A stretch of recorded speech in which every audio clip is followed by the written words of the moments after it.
When reality hits hard and you can't understand it, you often fall into denial. Berge, the Demon King, screams in pain and rage.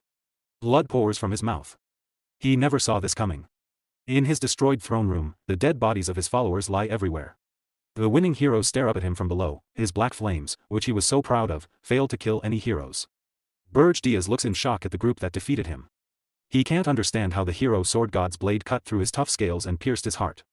The scene freezes on the moment the sword stabs him while he sits on his throne. I don't understand, Berge thinks. Blood drips down his chin. He can't accept that he lost. The story flashes back in time. Berge remembers his younger days. I was far better than everyone, he thinks. A young, confident, smiling Berge stands at the Demon King Military Academy. He graduated as the top student with the highest honors. There are the Demon King standards, rules set by the first great Demon King Emperor. Berge studied them more than anyone and followed every word exactly. He built a tower. He kidnapped princesses using his demon minions. He even helped train the heroes who came to rescue them. He kept the princesses in cages to attract their saviors. For a Demon King, the rage and sadness of heroes was the best food. But killing them too early was a problem. The right way was to let them grow stronger first, then defeat them. The stronger the hero, the better the taste. That was his belief. He followed the standards better than any other Demon King. Hatred from ordinary people grew. He thought conquering the world was only a matter of time. His power increased with every battle. He absorbed the anger and sadness from heroes and people. He became the strongest Demon King ever, back to the present. But why did I lose in the end? How? Berge asks himself again and again. His face shows confusion and despair. A mocking voice breaks the silence. You Demon Kings always say the same thing, the sword god hero says with a smirk. You bring this on yourselves. Why act so surprised? I don't understand, Berge thinks, eyes wide with shock and cold sweat. Liar, the hero replies. You always kidnap the most famous princess and leave clues so we can find you and fight. You're stupid. If I were the Demon King, I'd kill the human king first. The kingdom would fall into chaos. Berge suddenly realizes, kidnapping a king would make humans fight each other for the throne. Their anger would not focus on him, so he would not gain power. It went against the standards. The image of the standards book flashes in his mind, the cause of his downfall. The hero continues with a cynical smile. And that's not all. If we don't come to your tower, you send monsters to villages so we can train and get stronger. Thanks for the help. Your tower makes everything easy for us. Images show heroes walking toward the tower. It was their perfect training ground. The first floor has only weak monsters. We train at our own pace and improve our skills. Berge feels burning rage. He was careful not to let heroes die too soon, just to gain more energy. But it was all pointless. That's what the standards taught me. The sword god stabs him again as a final cruel act. Berge eyes widen in agony and shame. When the tower gets boring. We just kill the Demon King. A new one appears with a new tower. It's the perfect hunting spot for heroes, right guys? The other heroes laugh and mock him. Of course. Thanks, Demon King. You helped us get stronger. You're more like a teacher than an enemy. Berge looks up helplessly as they thank him with sarcasm. My tower was just their hunting ground. His world falls apart. The hero says coldly, you were strong. Many heroes died this time. But that's fine, I became famous. Goodbye, Demon King. He raises his sword for the killing blow. Rage explodes inside Berge. How dare a hero humiliate me like this? His hand claws into the bloody floor. What the hell are the Demon King standards? With his dying breath, he refuses to give up. I can't die like this. I am a Demon King. In primal fury, Berge releases all his remaining power. A massive explosion of red demonic energy bursts from his body. It swallows everything in a storm of rage and destruction. His form dissolves into blinding light. The blast shakes the entire castle. Heroes fly through the air in chaos. Blood and debris rain down. The demonic energy destroys everything. In his final moments on the ground, Berge promises revenge. Those who look down on me will pay. The last thing he sees is the reflection of the triumphant sword god hero. One hero shouts excitedly, don't touch his head. The horns are mine. But the energy consumes everything. The hero realizes too late. Wait, no. Purple energy explodes violently, a final act of fury from a betrayed Demon King. The hero screams as he is torn apart. I'll ruin everything. The explosion kills all the heroes in the throne room. A complete final revenge. In the darkness, Verdilos thinks, if I had known the truth, I would never have followed the standards. If I get another chance, forget the standards. I'll just unleash chaos. The tower explodes into darkness. A distant voice calls, Berge. His eyes snap open. He is in a grand hall lit by moonlight through tall windows. He looks around in confusion. Students in uniform surround him. What? I'm alive? A strong voice calls, Berge Diaz. Step forward. He walks forward, mind racing. This place, it's impossible. The academy headmaster stands before him. Berge Diaz, why act like this on your graduation day? He sees the red emblem in the headmaster's hand, the symbol of a demon king. This is graduation day at the Demon King Military Academy, 15 years ago. All graduates must take the stage and swear to follow the Demon King standards. As class representative, Berge Diaz must read them aloud. A large hologram appears, showing the standards, the same rules that led to his humiliating death. He thinks, I memorized this perfectly. I followed it with all my heart. This garbage turned me into a toy for heroes and ruined me. Memories of his death burn in his mind. Do I really have to read this now? Do I have to swear loyalty again in front of everyone? His throat tightens. The headmaster and teachers smile, unaware of the rage building inside him. Berge Diaz clenches his teeth hard. His face becomes a mask of pure anger. The host says, Berge Diaz, please read the Grand Demon King standards. Rage explodes. His voice rings out clear and strong, I refuse. Dead silence falls. Students freeze in shock. Berge Diaz shouts, I will not swear loyalty to something so stupid. The Demon King standards are trash. His words hit like a shockwave. Students stand with mouths open. One boy's glasses even crack from surprise. The headmaster's face twists in fury. Berge Diaz's rebellion echoes through the hall, breaking years of tradition. This was the moment the academy's greatest student became its biggest disgrace. A new path of vengeance had just begun. In the grand ceremonial hall of the Demon Kingdom, anger exploded. The Archduke, Arcane Blur, slammed his fist on the podium. His eyes were red with rage as he shouted at Berge Diaz. He threatened to execute him for insulting the standards of the Demon King. From his tall throne, Archduke spoke again. He said that because of Berge Diaz's great achievements and talent, he would get one last chance to save himself. He must take back his foolish words and apologize to the entire Demon Kingdom. If he refused, he would be sent to Arian. Gasps filled the hall. Everyone knew Arian. It was a dangerous dimension where dozens of Demon Kings had died. It was almost certain death. Some demons muttered that a person who insulted the standards deserved to die. They said even an apology was not enough. The Archduke reminded Berge Diaz about Arian's terrible reputation. It was the worst realm, where countless demon kings had lost their lives, but Berge Diaz smiled, showing his sharp teeth. His eyes showed no fear. He broke the heavy silence with simple words, send me there. Shock spread through the hall. Berge Diaz spoke loudly and boldly. He said he would go to Arian to prove that the Demon King standards were worthless. The Archduke was furious at this disrespect. He called Berge Diaz hopeless and ordered him sent away at once. A bright teleportation circle appeared under Berge Diaz's feet. The Archduke added that he would get none of the special treatment given to high-ranking demon kings. No one would go with him. He could not return until his task was done. As he fell through the portal, Berge Diaz thought calmly. This was what he expected after the mess he had caused. But they were sending him back to that place. He fell toward a vast, beautiful land of mountains and rain, the same world where the heroes who once killed him had lived. In his mind, he remembered that even before his regression, he had chosen Arian himself. Berge Diaz believed that the strongest, like him, should face the greatest challenges. That pride cost him his life in the past. Too many heroes had used the Demon King's code against demon kings. Seconds later, Berge Diaz crashed onto the peak of a snowy mountain shaped like a shooting star. He spread his wings to block the cold winds of Regressed Mountain in the northern continent. Still proud, he cleared his throat and said, I won't let that happen again. This time, I'll use the code against the heroes to prove I'm right. Meanwhile, Gordon Dyrek shaved happily while humming a tune. He fastened his clothes neatly, looked in the mirror, and smiled.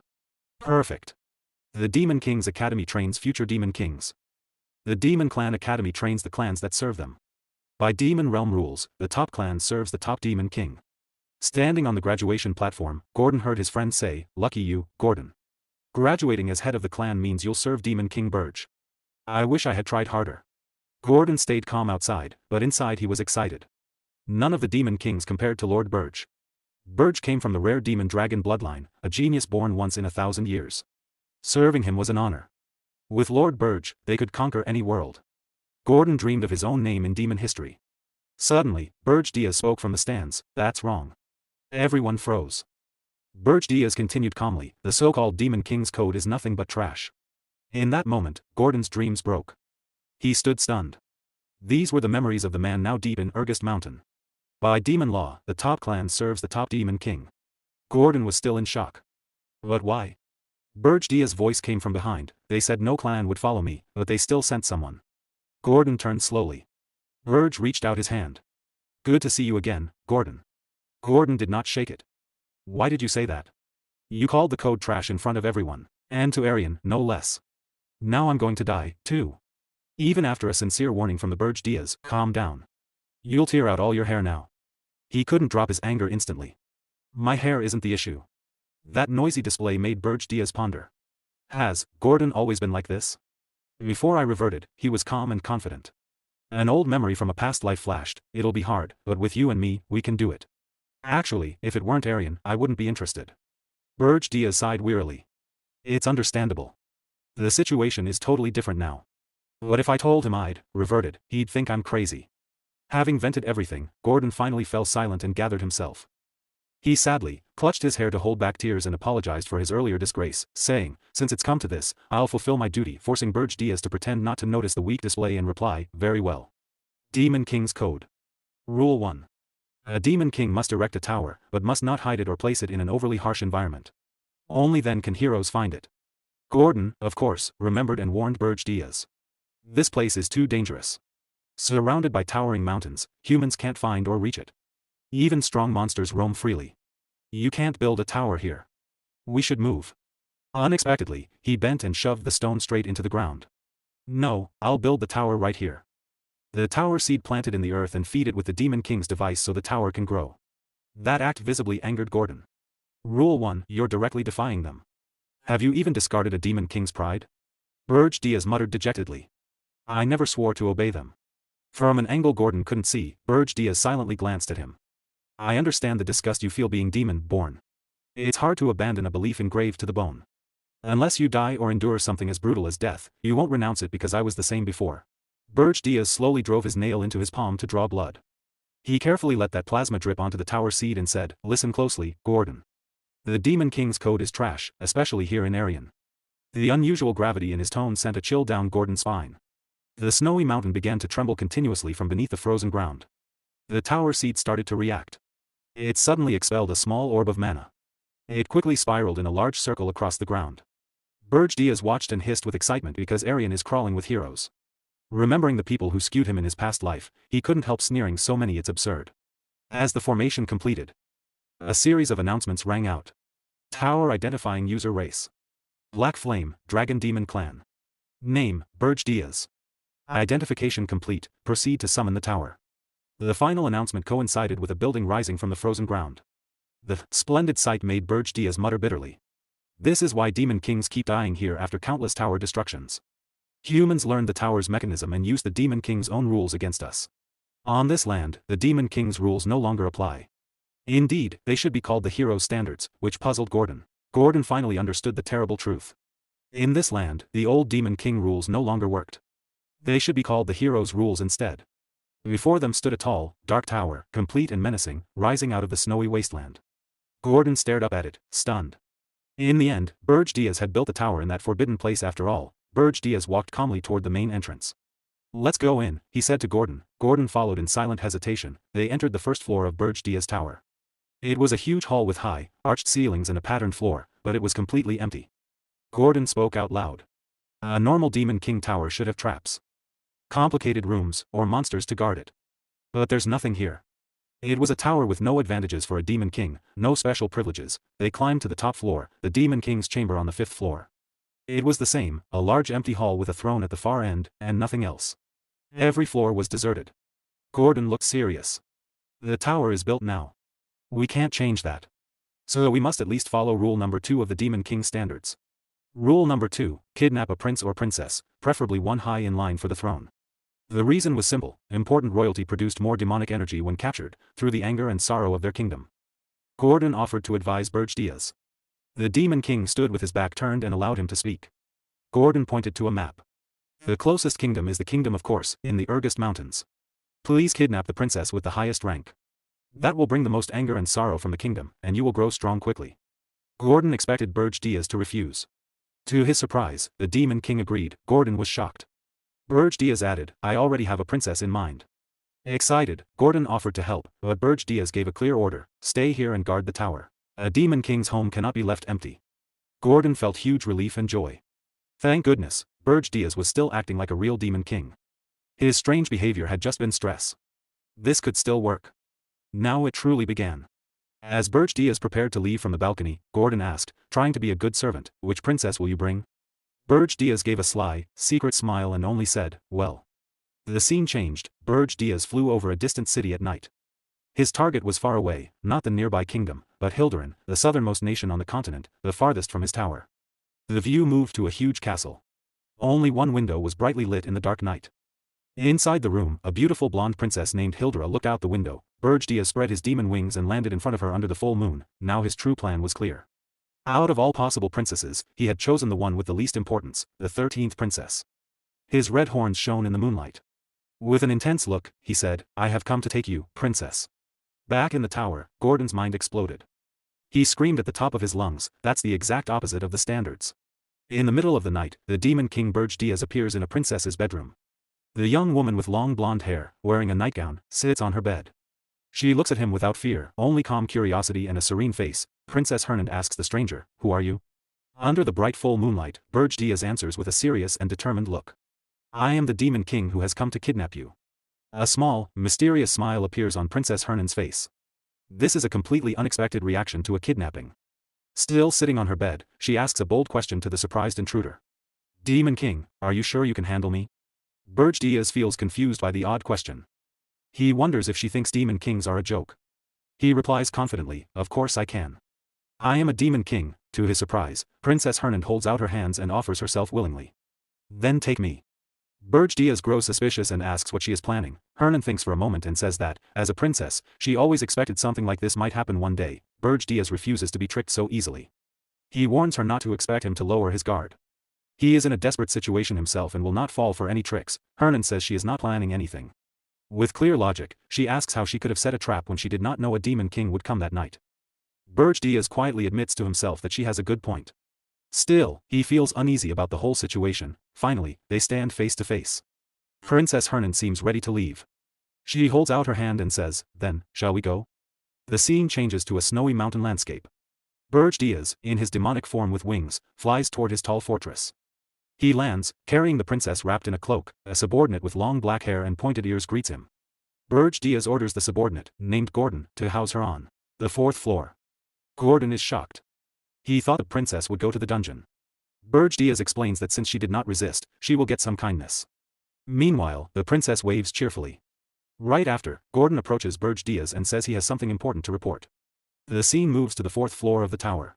It is a huge empty hall with cold stone floors. Princess Hernand sits alone on the freezing floor and whispers to herself, I really have been kidnapped. Her thoughts wander. She compares this place to her old life. Here, there are no pillows, no blankets, no servants like in her palace bedroom. There are no beautiful gardens with fountains. This place is nothing like her kingdom, but then her face lights up with mischief and joy. In her mind, she thinks of a but, and she says to herself, it's not that bad. Back with Berge Diaz, Gordon tells him about an invitation from the Beast Tower. It is a welcome banquet for the new Demon King. Berge Diaz is doubtful. He thinks it is a weak attempt to scare and test the newcomer. The story explains that demon kings are too proud to work together. But a great threat named Arian has forced them to form an uneasy alliance. Berge Diaz thinks about this. Before, he ignored the others and thought they were weak. Now, as the new Demon King, he knows he must join in. He decides to accept the invitation to make first contact. Berge Diaz and Gordon arrive at the Beast Tower, a huge stone building covered in vines in the middle of a thick jungle. On a massive throne sits a giant beast with white fur, sharp claws, and glowing red eyes. My name is Draxon. I am the Demon King of Beasts, he says. He brags about his power. I have ruled this place for 70 years. Berge Diaz listens in silence while Draxon mocks him. So, you're the new Demon King. I heard you broke traditions, but you look pretty ordinary. Berge Diaz stays calm and asks directly if Draxon wants a fight. He tells him to speak plainly. Behind him, Gordon already regrets coming. Draxon laughs and finally reveals the true reason for the invitation. Archduke Arcane told me to watch you as soon as you arrived. When Berge Diaz hears the name, he scoffs and calls the Archduke that noisy old vampire. He adds that dropping him in Arian wasn't enough to improve his mood. This insult makes Draxon furious. How dare you speak of the Archduke like that? He shouts. In rage, he slams the meat he was eating onto the floor in front of Berge Diaz. Lick it, Draxon orders. Do it, and I'll forgive your disrespect. Berge Diaz stays calm. Demon King of Beasts, he says, do you really not know why I'm here? Draxon laughs mockingly. Because you mocked the Demon King orthodoxy. A wicked smile appears on Berge Diaz's face. According to that orthodoxy, demon kings cannot kill each other. Suddenly, Berge stomps the ground. The floor cracks, and a powerful shock wave bursts out. A crushing red aura explodes from him, sending Draxen flying through the air. Everyone freezes in shock. Berge's eyes glow bright crimson. Do you really think I would follow that rule? Draxen lies on the ground, soaked in cold sweat and shaking with fear. He can only think, what is this aura? Terrified, he quickly tells the rest of the message. Archduke Arcane ordered him to check if Berge had kidnapped a princess. If the report was not sent within a month, Berge would lose his authority. As Berge and Gordon start to leave, Berge says casually, I did kidnap a princess. Draxen's eyes widen in shock. Berge smiles with smug pride and adds, but she suits my taste perfectly. Draxen and his beasts are left speechless. The scene returns to Berge's tall tower in the snow. Its windows glow faint red. In the throne room, Gordon praises Berge. You showed the true majesty of a demon king. Berge brushes it off. He is sure Draxen will not bother them again. Still, he knows they must stay ready. He tells Gordon to check on the princess while he thinks about how to use her. Snow falls quietly outside the Gothic window. Berge sits on his throne, looking worried. He admits the situation is troublesome. If the other demon kings feel the same way, things will get complicated, but his eyes grow determined. Mocking the orthodoxy has brought bigger problems than he expected. Even so, he would make the same choice again. Proud and defiant, he says to himself, I would rather die than bow my head to garbage. Berge opens his status screen. He expects only a few hundred demon energy points for kidnapping a low-ranking princess, the safest option. Instead, the number is huge, 13,000 points. Sweat runs down his face. Why do I have so many points? A notification appears. He has received a recorded message from the Beast Tower, the one Draxen promised. Berge opens it. Draxen now speaks in a fake-friendly voice. New Demon King, I send this to congratulate you. Our first meeting was not pleasant, but as your superior, should help you. What you did in Arian was impressive. Perhaps your mockery of the orthodoxy was just an act. As he listens, a terrible suspicion grows in Berge's mind. His face tightens with panic. Something is very wrong. At that moment, Gordon bursts into the hall, out of breath. Demon King. We have a big problem. The fourth floor, the scene shows the fourth floor. It has turned into a beautiful paradise. Clear water flows from a waterfall. Colorful butterflies fly around. Flowers and green plants cover everything. Berge stares in complete disbelief. He cannot find words. A system window appears, fourth floor status, naturalization in progress. The barren hall is slowly changing into a living natural paradise. In the center stands the princess, gently petting slimes. Fire, wind, and cloud elemental spirits float around her. Berge realizes in horror, she has created a full ecosystem inside a magic tower. Only someone who has mastered all four elements could do this. He remembers visiting the castle for the 13th princess. But only one spiritualist on the entire continent can achieve something like this. He finally speaks to her directly. You are not the 13th princess. The princess smiles calmly while petting a slime. As I thought, you mistook me for Elena. Berge's face twists in panic as everything clicks. Wait, don't tell me you are. She gives a proud, mischievous smile. Correct. My name is Irana Hilderin. I am the first princess of the Hilderin kingdom. The scene shifts to the kingdom of Hilderin. The news spreads like wildfire, the first princess has been kidnapped by a demon king. King Ernan, Irana's father, is furious. His eyes are bloodshot with rage. Who dares kidnap my beloved daughter Irana? He roars his orders, gather the greatest heroes and the entire royal army. Now. Armored knights rush to prepare for war. The king's final command echoes with pure fury, we will behead that foolish demon king and bring my daughter back. Back at the tower, Princess Ernan Hilderin smiles boldly and challenges her captor. Do you really think you can handle me? Berge is shocked. Even with his sharp senses, he did not sense the princess's great power. As a genius elemental mage, he wonders how she hid it from him. Ernan shows him her secret, a ring. It is an ancient royal treasure that completely hides her mana, making her impossible to detect. She looks satisfied and asks directly, so, do you plan to send me back? Berge thinks about it. If he returns her now, he will look weak to other kingdoms. It will also make it harder to gather demonic energy. With a strong look, he decides. There is no going back. He will follow his plan to the end. A system alert appears, showing Berge's demonic energy points, 9511. He tells her calmly that nothing has changed. It does not matter that she is not the 13th princess. She is still his queen. Ernan looks at him with a calm and happy expression. She does not seem scared at all. The scene moves to the rich Hilderin kingdom. The king hears the news and becomes very angry. He orders his men to kill the stupid demon king and bring his daughter back. A nervous minister tries to calm him. He says they do not yet know which Demon King did it, and patrols are already searching. The king shouts at them to hurry. He cannot believe his daughter was kidnapped. While the men stand still, another minister speaks up. He wears glasses and thinks carefully. He says something is strange about this. He reminds them of the recent event with the Demon King of Lust. That Demon King drew too much attention and was killed by heroes. Now, right after that warning, another Demon King kidnaps a princess. It is very suspicious. The royal council gasps. They finally understand. This may not be simple. The king's hand shakes as he holds his throne. He is full of anger and frustration. He grinds his teeth and decides, if it is not one of the known Demon Kings, it must be a new one. Just then, a knight runs into the throne room. They found traces of teleportation magic.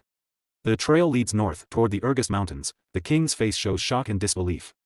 The Urgest Mountains are the most dangerous and remote place on the continent. The scene changes to the snowy Urgest Mountains. A dark tower stands alone. It is Berge's tower. Inside, Gordon Derrick, Berge's loyal but worried servant, speaks up. He says the Hilderan army will come soon, and his lord cannot fight them alone. Berge Diaz only smiles with full confidence. He says there is nothing to worry about. The kingdom of Hilderan will never reach this place. Gordon looks confused. Berge stands in front of a map and explains. His tower is far north. Hilderan is deep south. Many countries are between them, so a direct attack is impossible. He smiles smugly. He knows the other nations will not help. Hilderan will have to hire the Hero Guild. Back in Hilderan, the king has no choice. With a heavy heart, he orders his ministers to contact the Hero Guild. The scene moves to the huge Hero Guild fortress. It is surrounded by snow. Heroes and mercenaries crowd around a quest board. The poster about Princess Ernon's kidnapping causes a big reaction. When they see the location is Urgest, everyone refuses. One mercenary says no way, he did not sign up to die in a monster-filled wasteland. Another laughs and says the king of Hilderan will suffer. Berge Diaz had predicted all of this. The Hero Guild cares only about money. They will never take such a dangerous job without a huge reward. That is why he built his tower there. Gordon is amazed by his master's smart planning. Berge thought of everything. He knows so much about the human world of Arian, even though he ignores its rules. Gordon wonders how Berge Diaz knows so much about the human world. It feels like his master has lived here before. Back in the Hilderan throne room, the king shouts in anger. He cannot believe that no hero will take the job. How can they call themselves heroes, he roars. A minister sighs and explains the truth. There are many heroes in Arian, but most care more about money than duty. They only choose easy or well-paid missions. Meanwhile, Berge Diaz looks at his system interface. He knows it will take time for the kingdom to find heroes willing to come. Even then, the journey to his remote tower will be long. Sitting on his throne, Berge Diaz thinks quietly. His current demonic energy is not enough to fight a full group of heroes. A dark memory comes to him, the heroes who defeated him in the past. He remembers that fear well. He will never underestimate them again. He turns to Gordon and gives a surprising order. Contact Draxon. I will sell demonic energy for human gold. Gordon is shocked and screams, sell demonic energy? That's crazy. He reminds his master that demonic energy is precious. It is used to unlock tower powers and summon monsters. Why trade it for simple money? Berge Diaz stays calm. He knows Draxon will pay a huge amount. With that gold, he can do something important to stop the heroes. The scene moves to Holton Work, a busy fortress city near the dangerous Urgest Mountains. This is Berge Diaz's next stop. Wearing a black cloak to hide his face, Berge Diaz reaches the city gates. Two guards stop him and ask who he is. I am a mercenary, he says calmly. The guards look suspicious. No mercenary travels alone to these mountains. Berge Diaz flips a gold coin into the air. One guard catches it and his eyes go wide. The bribe works right away. While they stare at the coin, Berge Diaz walks past and says with a smirk, don't you trust me? Inside the city, he looks around the busy streets. He needs a guide. So he heads to the Scarlet Hawk Mercenary Guild. The guild is a noisy tavern filled with the smell of beer. Mercenaries talk loudly and brag. One man sits with his feet on the table. He boasts that mercenaries have an easy life. Soldiers do the hard fighting, and mercenaries just kill monsters and take the rewards. The talk turns to rumors. One mercenary laughs about the new Demon King in the Urgest Mountains. He says it must be fake. Real Demon Kings build towers in easy places so heroes can reach them. Another says he heard this Demon King kidnapped Princess Ernon of Hilderan. The first man laughs harder. No Demon King would travel across the whole continent for that. A third mercenary says the Hero Guild refused the quest when they heard the location. The others say it is just a trick to ask for more money. Rescuing a princess is worth a fortune. They all laugh loudly, mocking how greedy the Hero Guild is. Suddenly, a dark figure stands behind them. It is Berge Diaz. He smiles coldly and says, I see. So that's how it works. The laughing mercenary turns and screams in fear. In seconds, the others draw weapons and surround Berge Diaz. "Who are you?" they shout. Berge Diaz smiles like a predator. "You know a lot," he says. "You will make good guides." He orders calmly, "Leave one here.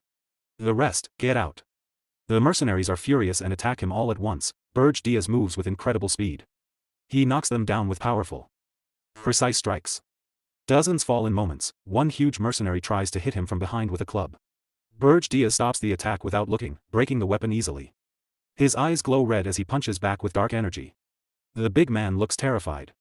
The surviving mercenaries run away in panic, screaming. The one Berge Diaz chose to spare stays on the floor, shaking. He whispers, "Monster." Berge Diaz grins wildly, his eyes shining with demonic power. Outside, people hear the screams and noise. A mage and her friend watch without worry. "They're fighting again," she says. "It happens all the time." Inside, the tavern is silent except for the bodies on the floor. Berge Diaz stands unharmed. He looks down at the terrified mercenary and says gently, "Do not be afraid. Answer my questions, and I will let you live." The man nods quickly. Berge Diaz asks, "Where is the slave market?" The scene changes to a beautiful mansion with fountains and iron gates. It looks rich, but it is really the slave market. The scared mercenary leads Berge Diaz there. A merchant greets them with a big smile and shows a cage of human slaves. "Do you like them?" he asks. Berge Diaz looks bored. "Do you have anything rarer?" He throws a heavy bag of gold. The merchant catches it, his eyes shining with greed. A golden tooth flashes in his smile. "Yes, of course. This way, please." As they walk deeper into the building, Berge Diaz thinks to himself. This merchant does not care that his men were just beaten. Humans who want money are no different from demons who want demonic energy. They go down stone stairs to a secret area. Behind a wooden door is the special merchandise. A flashback shows Berge Diaz telling Gordon his real plan. "With human gold, I will buy slaves, rare races captured by humans." An elf would be perfect. In a cell, a green-haired elf named Granada is chained and muzzled. He glares with pure hate. Berge Diaz smiles darkly. He will use this elf as a spy to cause trouble among the heroes. Suddenly, the scene cuts back to the Hilderan throne room. A Hillen announces, "The savior has arrived." Hero Hillen Cargill is here. The king looks relieved. He is sure Cargill will accept the mission. Cargill is a strong man in shining armor. He kneels before the king and promises, "I will rescue the princess and bring back the Demon King's head. I swear it in the name of justice." His eyes burn with determination. Back at the tower, Berge Diaz explains the plan to his subordinate. He will use the elf as a spy to confuse and disrupt the heroes. The subordinate nods and says it will work well because elves are seen as pure and innocent. Then the scene changes back to the slave market. Berge Diaz walks up to the two slave traders and says he is there to buy the elf. He tells them his servant will pay the price. The traders are shocked. With a scary glare, Berge Diaz asks if they have any problem with that. The terrified trader quickly says no. His partner nervously gets the payment ready. Berge Diaz orders both traders to leave the room. He says he needs to check something with the elf alone. One trader warns him that the elf might attack. Berge Diaz ignores the warning and says if anything happens, the trader will pay for it. The trader looks disgusted but has no choice and agrees. Both traders leave, now alone. Berge Diaz walks to the cage. Granada is sitting on the floor in chains. Berge Diaz uses his demonic power to break the chains and free Granada. Granada is surprised. He feels the dark energy and realizes Berge Diaz is a demon. Angrily, he asks what a demon wants with an elf. From outside the cage, Berge Diaz offers him a chance to get revenge on humans. Granada thinks the offer sounds good, but he says he cannot trust demons any more than he trusts humans. Berge Diaz says he is different. He offers a deal. If Granada stays loyal for exactly 50 years, Berge Diaz will keep him safe and then give him freedom. He adds that 50 years is not long for an elf, and it is much better than staying a slave. Granada has been humiliated by humans, but he is still not convinced. He reminds Berge Diaz that demons are trying to destroy the world tree, which the elves protect. Looking straight at him, Granada asks how he can trust a demon at all. He also says it is strange that a demon would need help from an elf. Berge Diaz realizes Granada has good points. After thinking for a moment, he smiles in a clever way and changes his plan. "Fine," he says. "Let's do it this way." He summons a magic contract book and makes a serious promise under the rules of the great Demon King. He swears he will not harm the world tree. To demons, the Demon King's rules are as sacred as the world tree is to elves. In return, he asks Granada to swear loyalty to him for 50 years, using the world tree as his oath. Granada smiles. He finds the whole thing very strange. "You are weird," he says. "But you are willing to make a fair deal." Granada stands up and introduces himself properly. "I am Granada of the Maple Tribe." He agrees to take the oath, but only after he meets the Demon King who sent Berge Diaz. Berge Diaz looks confident and says, "I am the Demon King." Granada freezes in shock. He can't believe what he just heard. He stammers, "What?" Then he suddenly bursts into loud, crazy laughter. Still laughing, he grabs Berge Diaz by the shoulders and shakes him. "That's impossible," he says. "A demon king would never leave his tower, his power gets weaker outside, just to buy one slave." Between laughs, Granada mocks him. "If you really are the demon king, then I'll swear loyalty for 100 years, not 50. Later, Berge Diaz, Granada, and the subordinate arrive at the 5th floor of the tower.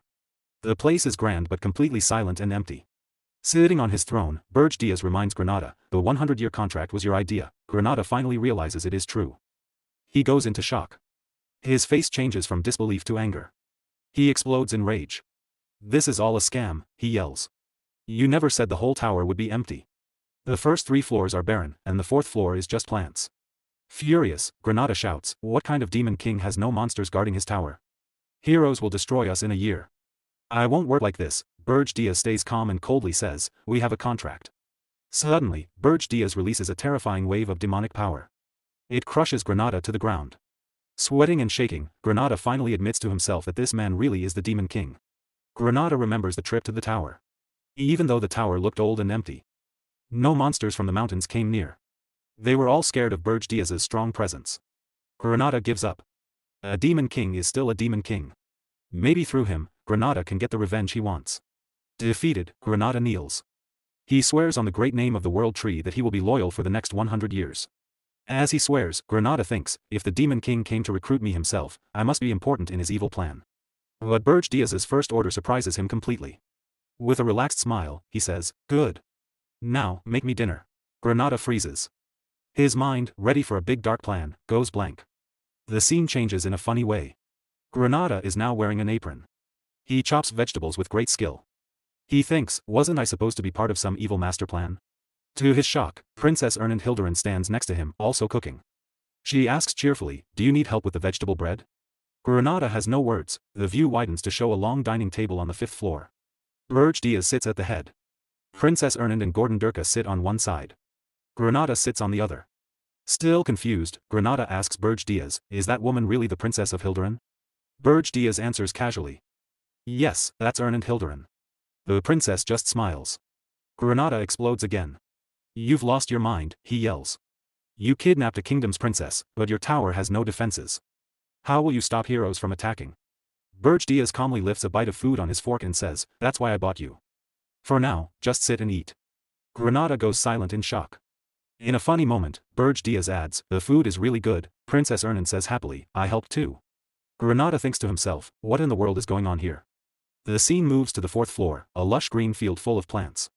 Granada asks, "Is this where you plan to fight heroes?" Berge Diaz shakes his head. "No. If heroes reach this floor, it's already over." Then he explains Granada's real job. "You will cause trouble in the human world." Granada blinks. "You want me to be a spy?" Berge Diaz nods. "Yes. But first, I need to test your skills." He gestures to Granada. "Attack me." Granada is stunned.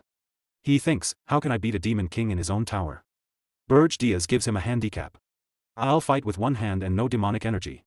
If you win, I'll cut the contract by 50 years. This excites Granada. He gathers nature energy and shouts, "I'll attack with everything." Wind and leaves swirl around. The fight starts. Granada attacks fast and hard, but Berge Diaz blocks every move easily with one hand. Berge Diaz says, "Your moves are sharp for a former slave. It's because of the mana from the plants on this floor. That's normal for an angry elf." Granada yells, "I'm no ordinary elf. You'll regret this fight." He uses nature magic. Vines shoot from the ground and wrap around Berge Diaz's leg, holding him still. Berge Diaz looks down and pretends to be surprised. Granada roars, "You're open."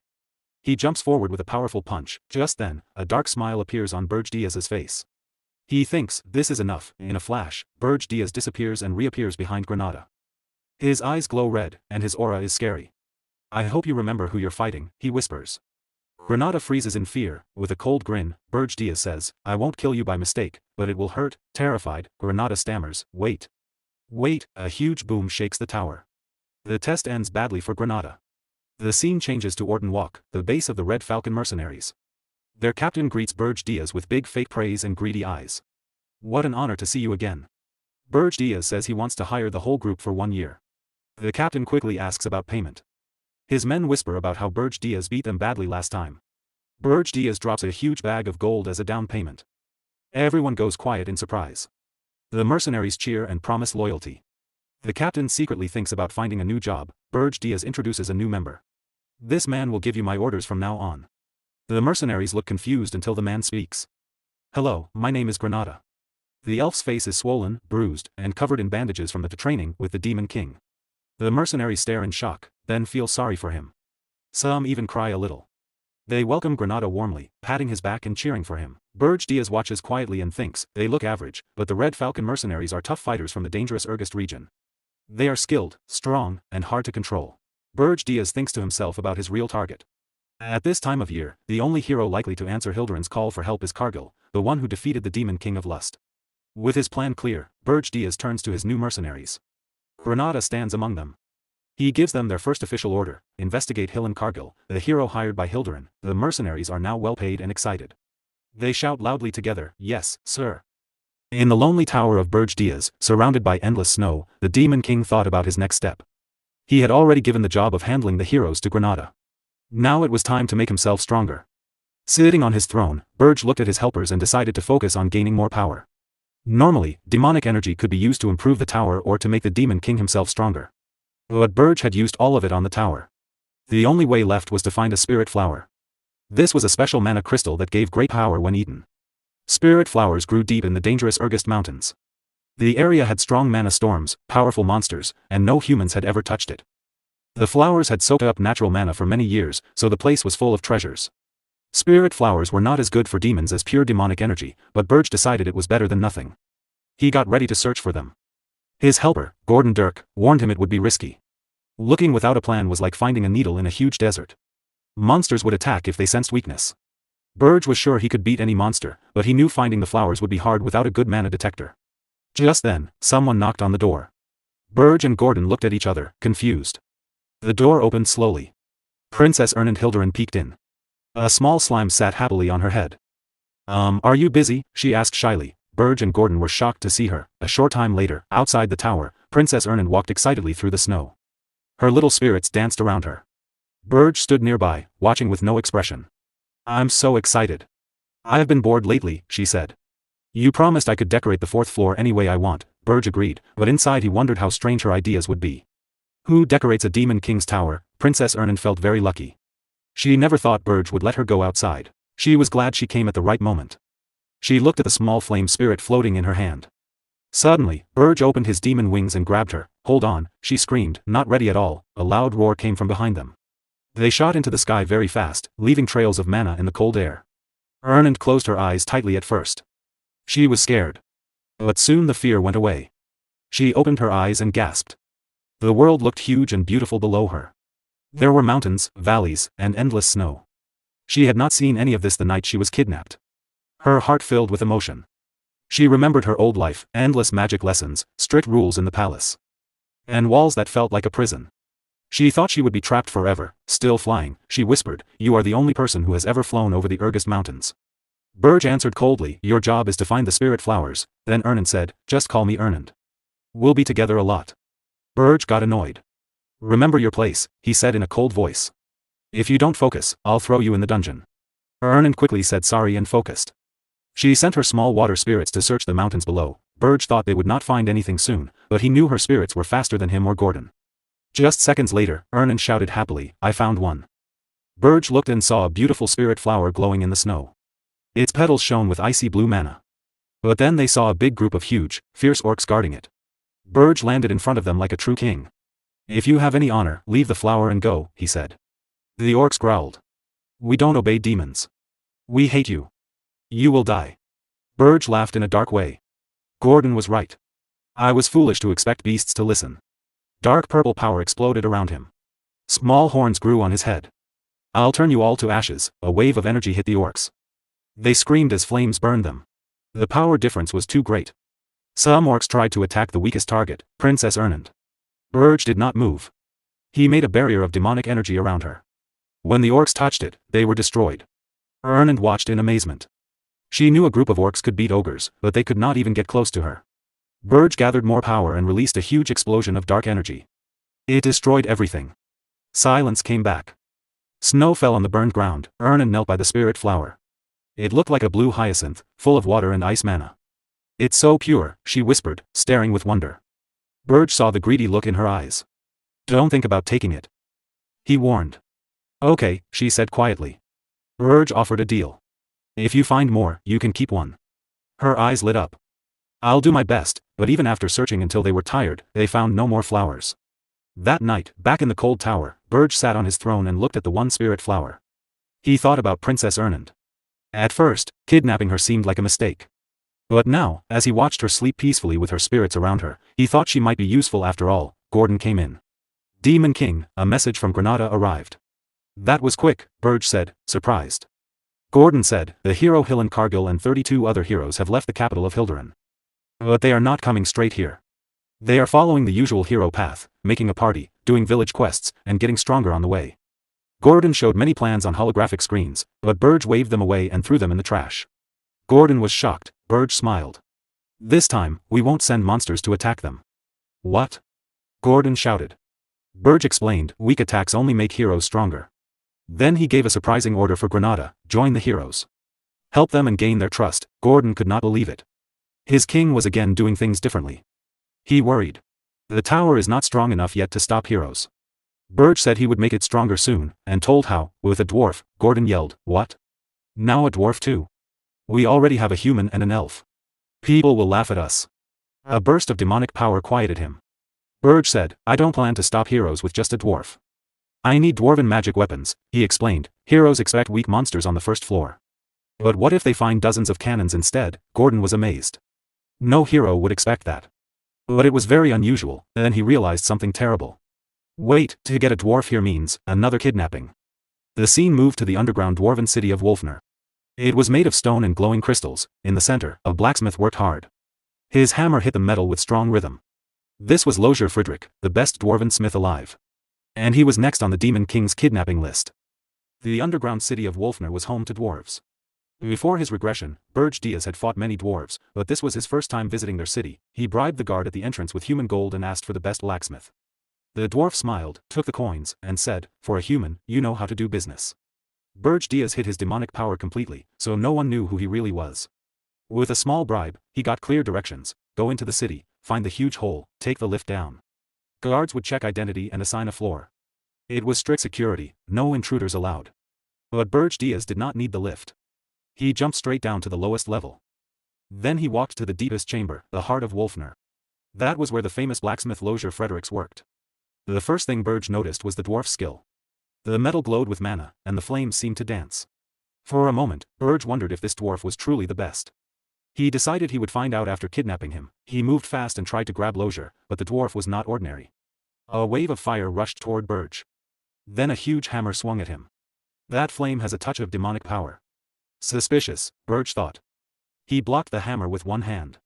His bones cracked from the force. Are you a hero? He asked calmly. Lozier lifted his chin with pride. I am a hero. How dare a demon enter dwarf land? You will not leave alive. Berge grinned his famous Demon King smile. For all your big words, you are weak. Also, I am not just a demon. I am the Demon King.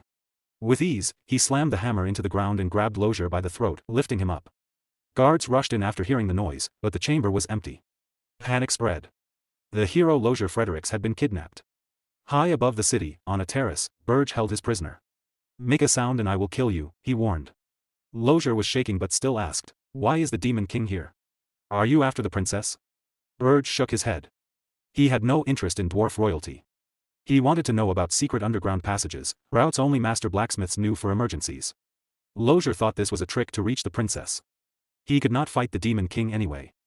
He was terrified, even if he talked big. He refused to answer at first. So Berge whispered, fine. I will kidnap your princess and then let you go. Everyone will think you betrayed her to save your life. The shame and torture rumors will destroy you. Everyone already knew Lozier was not brave. No one would doubt the story. His life would become miserable.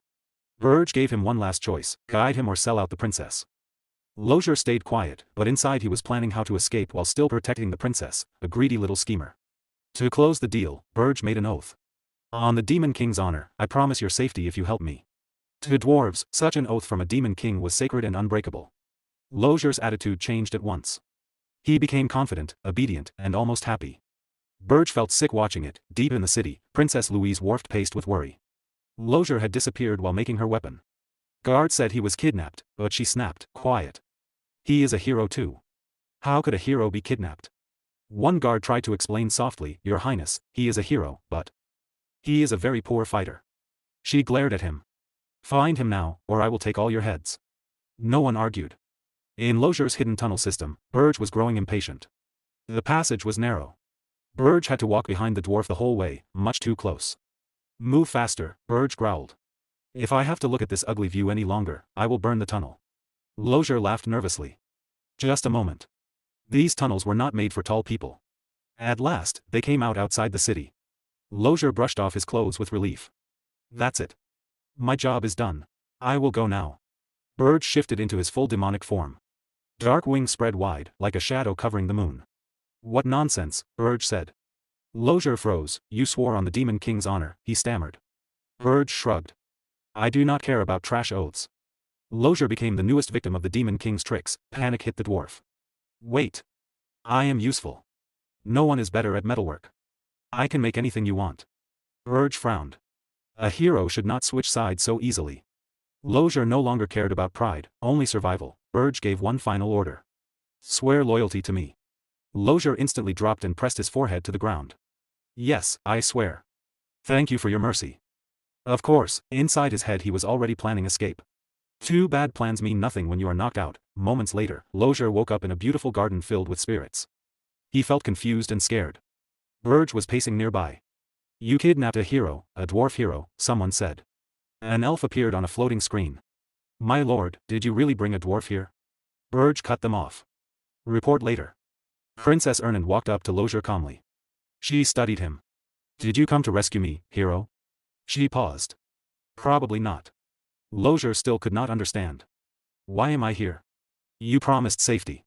Berge smirked. That is why you are still alive. I knocked you out and carried you. I could not trust a scared little dwarf. Lozier forced an awkward laugh. Right. Wonderful. Berge Diaz smirked and asked, Are you that happy to be my subordinates? Lozier Friedrich emotionally while laughing said, Yes, I'm very happy. Berge wasted no time. Your first task, install many cannons on the first floor. If heroes come, destroy them. The scene began at the heroes' preparation station. A holographic communication link flickered on. Granada, an outsider, gave his report. With calm confidence, he told his superior that rumors were spreading quickly among the heroes. According to the latest news, the new Demon King was said to use black flames. Because of this, the heroes were now equipping themselves with fire-resistant gear, getting ready for battle. Granada added that another rumor had started. Many heroes believed the Demon King had not sent out any demonic beasts because he was afraid.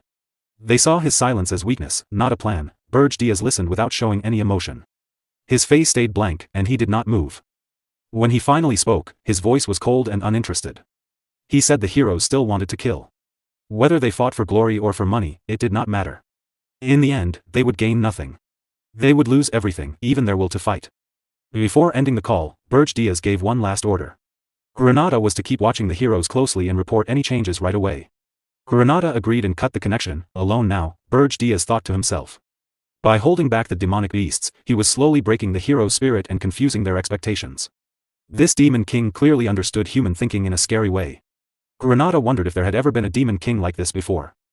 The thought gave him a rare chill, but then he felt real relief. Berge Diaz was not his enemy. The scene changed to the cold halls of Berge's tower. Berge Diaz gave his first command to Lozier Friedrich. He wanted fire cannons built on the tower's first floor. But there was one strict rule: no mana stones could be used. Lozier Friedrich panicked right away. He said building such weapons without mana stones was almost impossible. Even if they could be made, they would not work well against heroes. Berge Diaz cut him off sharply. He said finding a way was Lozier Friedrich's job. He explained that heroes were favored by the world itself. They could sense energy very sharply. Any trap using mana stones would be spotted from far away. That was why mana stones were forbidden. Lozier Friedrich tried to argue again. Berge Diaz's face grew dark. Calmly, he formed a sphere of black magic in his hand. He reminded Lozier Friedrich that he had been brought here because he was the greatest blacksmith. If he failed, there were plenty of others who could take his place. Terrified, Lozier Friedrich broke down. His voice shook as he quickly said there was another way. Berge Diaz smiled coldly and said he should have mentioned it sooner. Lozier Friedrich explained that he had once invented a device that could completely hide mana traces. It had taken him 3 years to make, and the finished prototype was still in his workshop back in Wolfner. Berge Diaz's face hardened. He asked if this was just an excuse. Crying and shaking, Lothar Friedrich swore it was true. After a short pause, Berge Diaz decided to believe him, but with protection. He put a purple rune-etched collar around Lothar's neck. When Lothar Friedrich asked what it was, Berge Diaz explained calmly that it was a magic restraint. With one gesture, it could separate his head from his body. He added, with a thin smile, that the collar also changed how others saw Lothar's face, making it hard to recognize. If Lothar ever tried to remove it, Berge Diaz would see it as an escape attempt, and death would come instantly. Lothar Friedrich fully understood. He collapsed in fear and swore he would never try to take off the collar. After giving his orders, Berge Diaz left with Lothar Friedrich. Together, they traveled through several kingdoms to gather rare supplies and materials that worked with mana. The trip lasted almost a full month. Berge Diaz stored everything in his spatial pocket to keep it safe. When they finished, they returned to Wolfner, the dwarf kingdom. Inside the city, chaos had already begun. A huge boulder suddenly crashed down near a group of dwarves, breaking stone and sending pieces flying. At the center stood Princess Louise Worft, clearly furious. She shouted that a month and a half had already passed, yet the dwarves still had not found Lothar Friedrich. She called them useless and asked how much longer she was supposed to wait. An elderly dwarf stepped forward nervously. He explained that Lothar Friedrich had built many underground tunnels over the years. Their teams were searching every one, but Lothar had probably already escaped the city. Princess Louise snapped back. Of course he fled, she said. It would have been stupid to stay. She was sure Lothar Friedrich had been kidnapped. In a sudden rage, she grabbed the old dwarf by the face and lifted him off the ground. Coldly, she said she would give them 2 weeks. If the kidnapper was not found by then, every dwarf would die. Terrified, the old dwarf promised they would succeed. Princess Louise let him go and ordered the soldiers to destroy every tunnel Lothar Friedrich had ever made. The dwarves hurried to obey. As the soldiers ran off, the focus stayed on Princess Louise Worft. Princess Louise stared at the weapon made by Lothar Friedrich before he disappeared. Her body was strong and far from ordinary. She grabbed the weapon tightly, then shouted as she used her power to crush it into a useless pile of scrap. Lothar, please be alive, she yelled. You can't die until you've finished my weapon. At that moment, a hidden part of the wall slid open quietly behind her. One of Lothar's secret tunnels appeared. Louise felt the movement right away and turned quickly, her eyes sharp and focused. Because of the face mask that blocked recognition, she couldn't see who stepped out. But she knew the tunnel at once. In a cold voice, she said that only Lothar Friedrich knew about these hidden passages. She demanded to know if the man in front of her was him. Lothar Friedrich froze. Fear took over him. After a short struggle, he managed to say her title with a shaking voice. Louise cracked her knuckles. Anger showed on her face. She shouted that the bastard had dared to come back alive. A fierce smile appeared on her lips as golden vines of energy flared around her body. She accused him of hiding because he didn't want to make her weapon. Tears ran down Lothar's face as he desperately said no, that she had it all wrong. His words only made her angrier. She snapped back, reminding him that she was a princess and that he was insulting her by saying she was wrong. With full authority, she declared that from now on, he would be her slave and forge weapons for her forever. Golden energy glowed around her fist as she pulled it back. She said she would punish him first for running away. Just before her punch hit, a powerful blast exploded between them. Princess Louise flew backward through the air. She hit the ground hard but quickly steadied herself with one hand and stood up easily. Dust filled the air, then slowly cleared. Berge Diaz stepped forward calmly. He told Lothar Friedrich to grab the equipment right away. Louise glared at the stranger. The mask still hid his face from her. She demanded to know who he was and why he was helping a dwarf.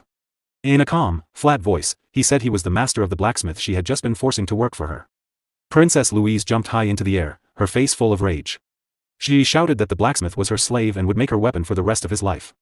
The two crashed into each other midair. Their fists met with terrible speed and power. Shock waves ripped through the air with every blow, shaking the space around them. In the middle of the fierce fight, Berge Diaz saw an opening and kicked toward Louise Worft's neck. To his surprise, she caught his leg with one hand. Her grip was so strong that his eyes narrowed in pain. Before he could pull free, Louise punched him hard. The hit sent him flying up into the ceiling. She turned her head and coldly told Lothar Friedrich that it was his turn next. But Berge Diaz came back fast. He grabbed Louise by the head and slammed her down to the ground. Right away, they started trading blows at incredible speed. Shock waves filled the room, and pieces of stone flew everywhere. Their fight looked like a battle between monsters. Not people. Berge Diaz watched and recognized her at once. She was Louise Worft, the second daughter of the princess of the Dwarven Kingdom. She was not an official hero, but her strength was amazing. Even before Berge Diaz's regression, Louise had been one of the strongest people he knew, and she was even stronger now than back then. Berge Diaz thought quickly. If she kept growing stronger, she would become a real danger. The smart choice was to kill her now. But to do that, he would have to use his full demon power. In his weak state, that was risky. If her soldiers saw his true power, they would know he was the Demon King. Their fists crashed together, sending out flashes of golden and purple energy. In the background, Lozier Friedrich was working hard, taking apart a huge machine piece by piece. It was a mana phantom device meant to hide and erase mana traces. During a short break in the fight, Berge looked at him and asked if it was ready.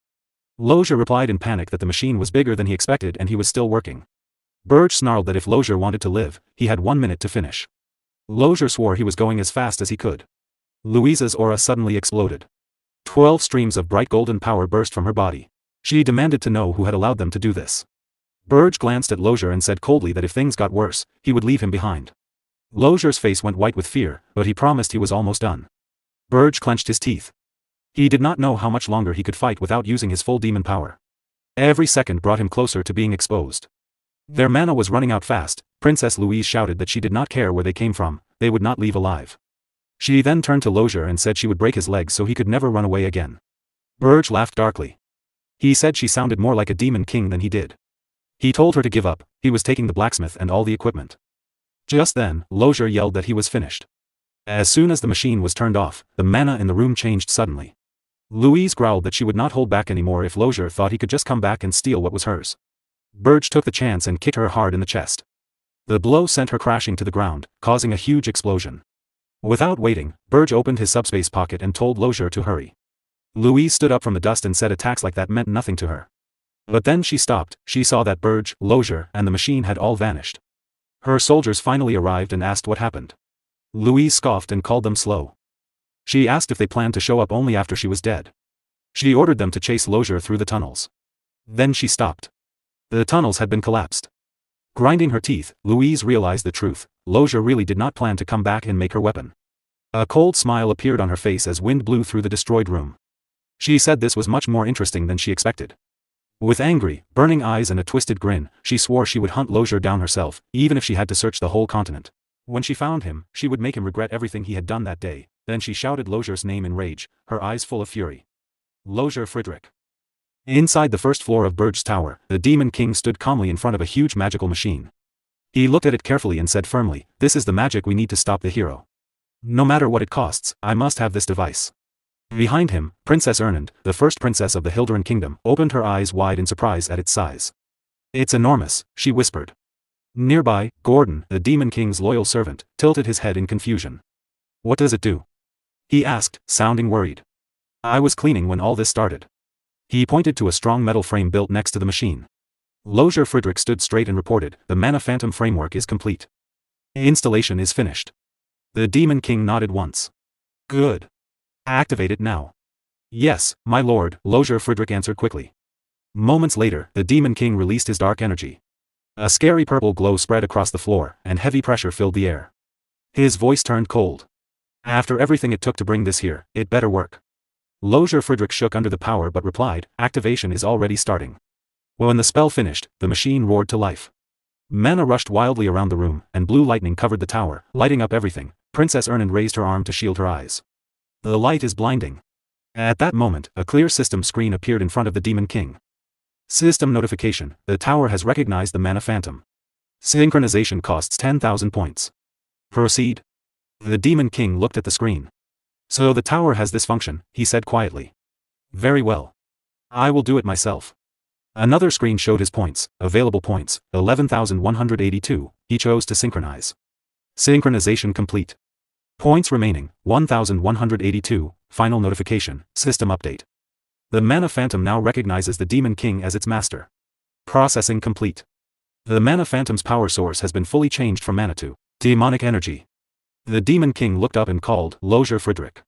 Lozier Friedrich shook his head quickly, full of excitement. "I did nothing, my lord.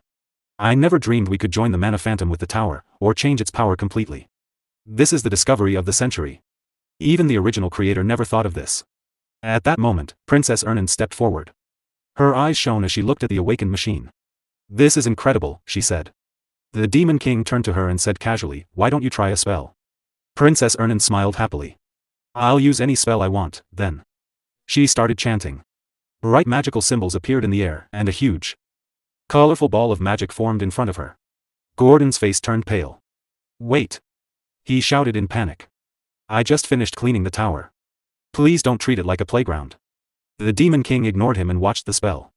A spell this big should normally be seen and felt far outside the tower. He walked to the door and looked out. He frowned. He could not see or feel any sign of the magic outside. So this is the effect, he said quietly. A tower joined with a mana phantom. Curious, he sent his demonic energy into the tower.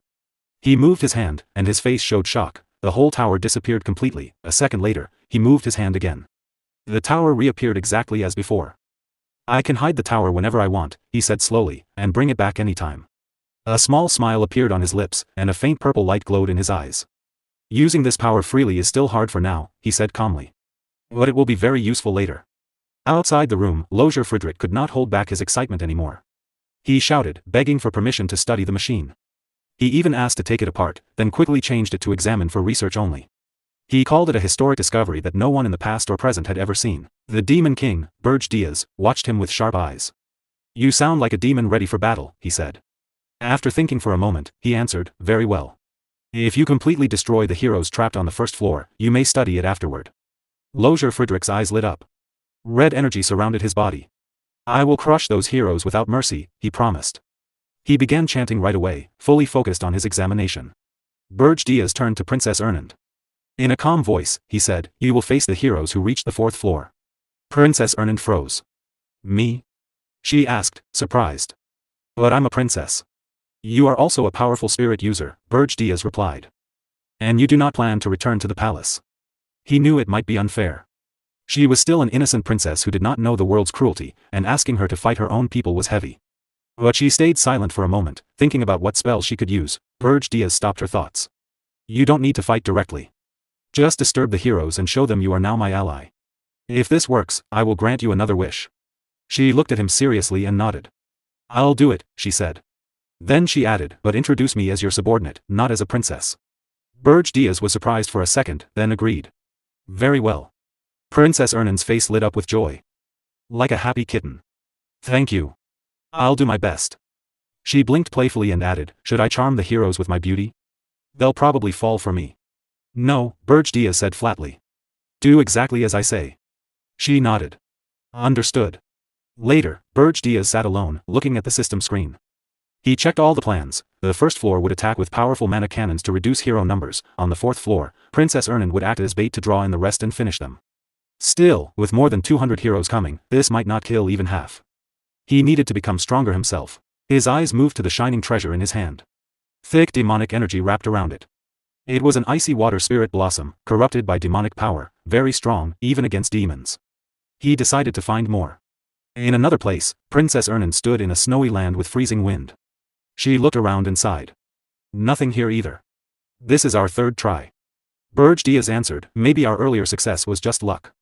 Suddenly, a huge figure appeared in front of them. Berge Diaz raised his arm, dark energy gathering. You again? He asked coldly. I'm tired of these visits. The large orc made a deep sound and bowed low. I am Krotu of the Blue Forest tribe, he said politely. I greet the Demon King. He bowed even lower and begged, we seek your protection. Berge Diaz looked at him coldly. You want to become my kin? All the orcs knelt at once. Their leader spoke for them. Our ancestors were demons who betrayed the demon realm. Because of that old sin, we ask to serve you. Berge Diaz stared down without warmth. Stop the flattery. You want to grow stronger by joining me. His eyes narrowed. You are better suited to demonic energy than spirit blossoms. An orc elder nodded to his group. He sees through us. No need to hide. He ordered, bring it out. They opened a box. Inside was a dark rim lotus, its petals sealed in ice. Berge Diaz recognized it at once. So that's why we couldn't find it, he said quietly. You planned this. You know how to bargain, unusual for orcs known only for strength. The orcs bowed their heads. To survive here, we need wisdom more than strength. Our tribe values brains. Berge Diaz gave the box to Princess Ernand and turned back to the orcs. You came because you lack power. You want strength. A small smile appeared on his face. Wisdom over strength, I like that. He raised his hand and began chanting. I will accept only one, Krotu. A demonic mark appeared and entered Krotu's body. Dark power filled the snowy field. Roam the land. Grow your tribe under my name, Berge Diaz said. Wait for my orders. I will give you a reward greater than strength, your tribe will last forever under my rule. Demonic energy covered Krotu. His body changed and grew stronger, he became a true demon. Krotu knelt deeply. I give my life and loyalty to you, Demon King. The whole tribe knelt behind him. Later, at Berge's mountain tower, power flowed through the building. Outside, an army of orcs stood in perfect rows. On the first floor, Lozier Friedrich waited with 60 mana cannons. Berge Diaz checked everything in his mind, orcs in position, tower floors ready, Princess Ernand waiting on the fourth floor. Everything was set. He looked up, his dark eyes hard. I will pay back the pain from my past life, he promised silently to the coming enemies. Far away, the hero looked up at the tall mountain and said to his friends, we finally arrived. Regressed Mountain stood in front of them. In the grand city of Holton Walk, a great banquet was held in the central hall. It honored the heroes before their final journey to defeat the Demon King. The room was filled with laughter, music, and the sound of glasses clinking. Warriors, nobles, and dignitaries celebrated together.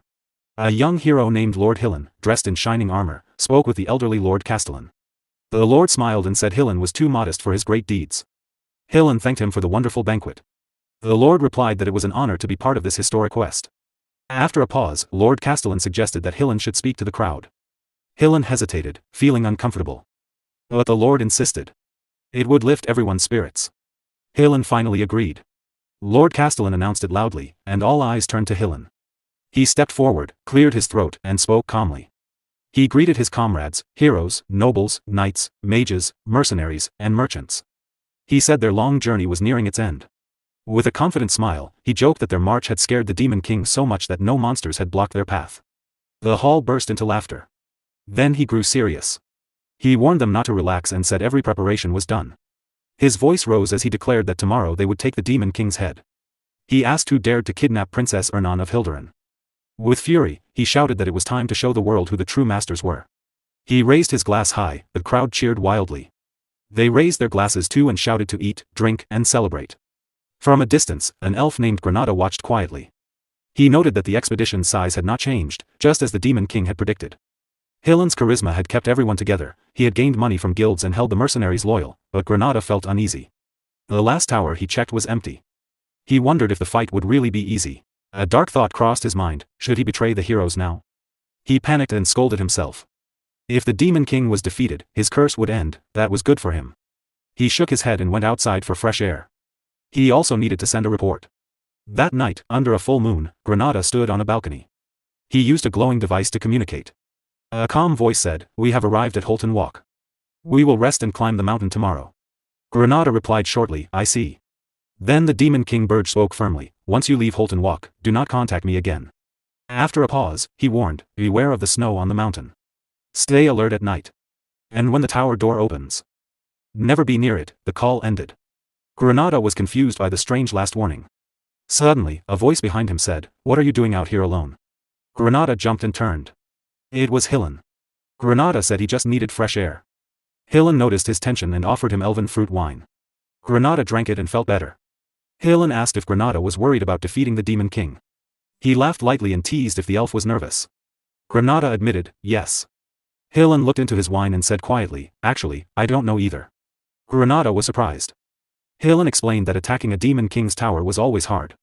Granada mentioned that Hillen had already beaten the Demon King of Lust. So a new one should be easier. But Granada realized no one knew the details of that victory. He asked Hillen to tell the story. Hillen avoided it. He smiled heroically and said his win was thanks to brave comrades who fought in front. He put a hand on Granada's shoulder and said, comrades like you. He asked Granada to guard his flank in battle. Together, they would win. Granada smiled and agreed. Hillen led him back inside. Later, alone, Hillen smirked darkly. He looked at a ring with a red gem and thought, I'm counting on you this time too, Elf Granada. The next morning, the city of Holton Walk was full of activity.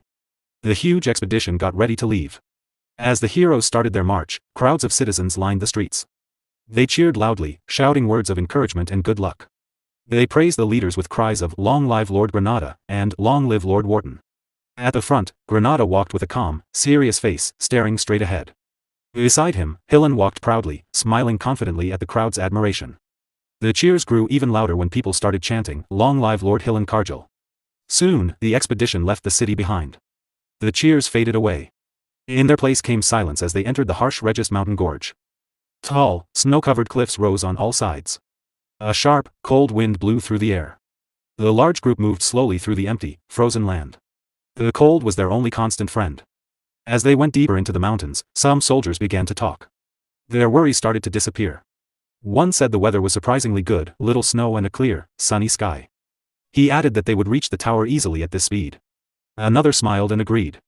The goddess of victory must be helping us. A big warrior laughed and said there were no signs of the dangerous monsters everyone had feared. His friend smirked and replied, the monsters are probably too scared to show up now that Hero Hillen is here. While the warrior kept boasting, one of his friends suddenly tapped his head. When the warrior touched the spot, his hand came away covered in strange, sticky purple slime. Confused, he looked up slowly. A massive ghoul towered over them. Fear spread quickly through the group. Soldiers screamed in panic. One shouted, there's a ghoul. His face was full of terror. Another pointed and yelled, what is that thing? Look how big it is. Their confidence broke in an instant. Before full chaos started, Hillen's strong voice cut through the noise. He drew his sword with determined eyes. They finally showed up, he said, the whole expedition prepared to fight. More ghouls poured into the canyon from every side. Hillen stood strong and shouted, do not panic. Protect each other. He quickly made a plan. The canyon was narrow and short. Knights would protect the mages and push forward to break through the enemies. The battle began. Swords hit undead bodies, and magic flashed brightly in the frozen canyon. Suddenly, a warrior yelled a warning, Lord Hillen, a frost giant at the front. Hillen stopped for a moment. A huge skeletal monster made of ice rose from the canyon wall. Its size shocked everyone. Hillen quickly ordered the group to fall back. He turned to Hero Wharton and said firmly, I will fight the frost giant alone. The rest of you escape the canyon. Wharton looked at him in surprise, asking if Hillen really planned to face such a giant monster by himself. Hillen replied calmly, no problem. Then he jumped forward, a strong wave of blue energy hit the frost giant, but the creature did not move. It stood untouched. Hillen attacked again, moving fast against the tall monster. The giant's red eyes glowed with scary power. Its icy bones stood out against the white snow. A confident smile appeared on Hillen's face. In his mind, he thought, a frost giant can't be stronger than the Demon King of Lust. The giant roared loudly and swung its huge arm down at him. Hillen was ready. He slashed upward with great force. His sword broke the giant's icy arm into pieces. Shock waves shook the canyon. The monster roared in pain and anger. Hillen did not wait. When the giant swung its other fist, he shattered that too. With quick, powerful moves, his sword glowing blue, Hillen cut deep into the giant's body. He attacked without stopping. While keeping the giant busy, Hillen looked back and saw the group could escape. He gathered his power and struck a final series of strong blows. Then he shouted loudly, run now, everyone. The expedition rushed forward without delay. Warriors, mages, and mercenaries ran past Hillen and the giant. Hero Wharton shouted too, run away. A huge explosion sounded behind them as Hillen held the giant back. Wharton urged the others on, yelling that Hillen was blocking the path and they had to go now. The damaged frost giant stared after them with glowing red eyes. Full of rage, it roared one last time. Then its body fell apart and exploded in a massive blast that shook the whole canyon. The survivors reached a snowy forest nearby. They fell to the ground, breathing hard, shaking from tiredness and fear. One warrior, still shocked, muttered, dozens of huge ghouls and a frost giant taller than a cliff. This place is crazy. No human should be here. Another agreed darkly, even the Demon King's tower wasn't this bad. A third said their losses were small, all thanks to Hero Hillen's great strength. Soon they talked about where Hillen's power came from. One mentioned a rumor. Hillen had taken the power of the Demon King of Lust after defeating him. The rumor spread fast. Many now believed Hillen was as strong as a Demon King. One warrior said that since Hillen had already killed one Demon King, he must be even stronger now. These words raised their spirits. Smiles returned. They agreed that with Hero Hillen, they had nothing to fear. Granada listened and thought quietly, if it's Lord Hillen, he might really beat this Demon King. But then something new blocked their path. A group of large blue-skinned orcs stood ahead, led by a tall chieftain with curved horns. The journey was not over. The heroes tried to catch their breath. Hero Wharton said seriously, no time to rest.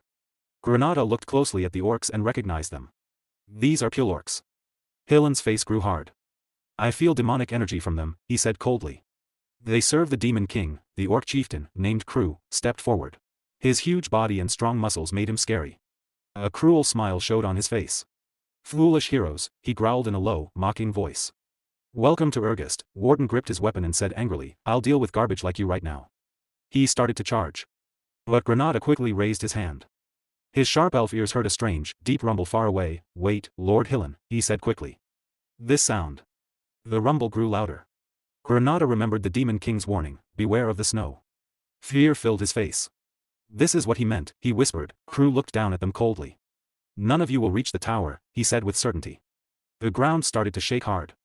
Cracks appeared in the snow on the mountain. The loud sound of moving snow and ice filled the air. An avalanche rushed down the slope.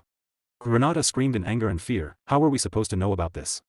In rage, he cursed, "You crazy Demon King bastard." The avalanche hit fast. Tons of snow and ice buried the whole expedition in seconds. It swallowed warriors, mages, and heroes. As the snow carried him away, Granada's face showed pure terror.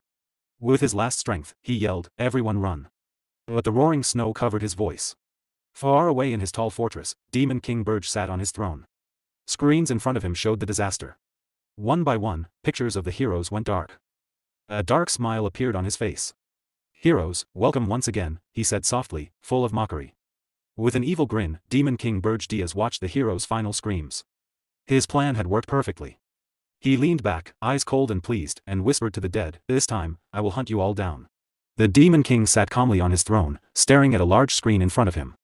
He looked relaxed, his face showing no emotion. When he spoke, his voice was cold and sure. He began to explain the big plan he had already started. First came the snow. On the huge frozen battlefield, the ground itself started to change. A trap was triggered in a specific area. Suddenly, a massive blizzard hit. Everything turned white and chaotic. No one could see far. The cold became deadly, and it was hard to know how much damage was done. The storm swallowed the whole area. Hillenkargel shouted orders over the howling wind.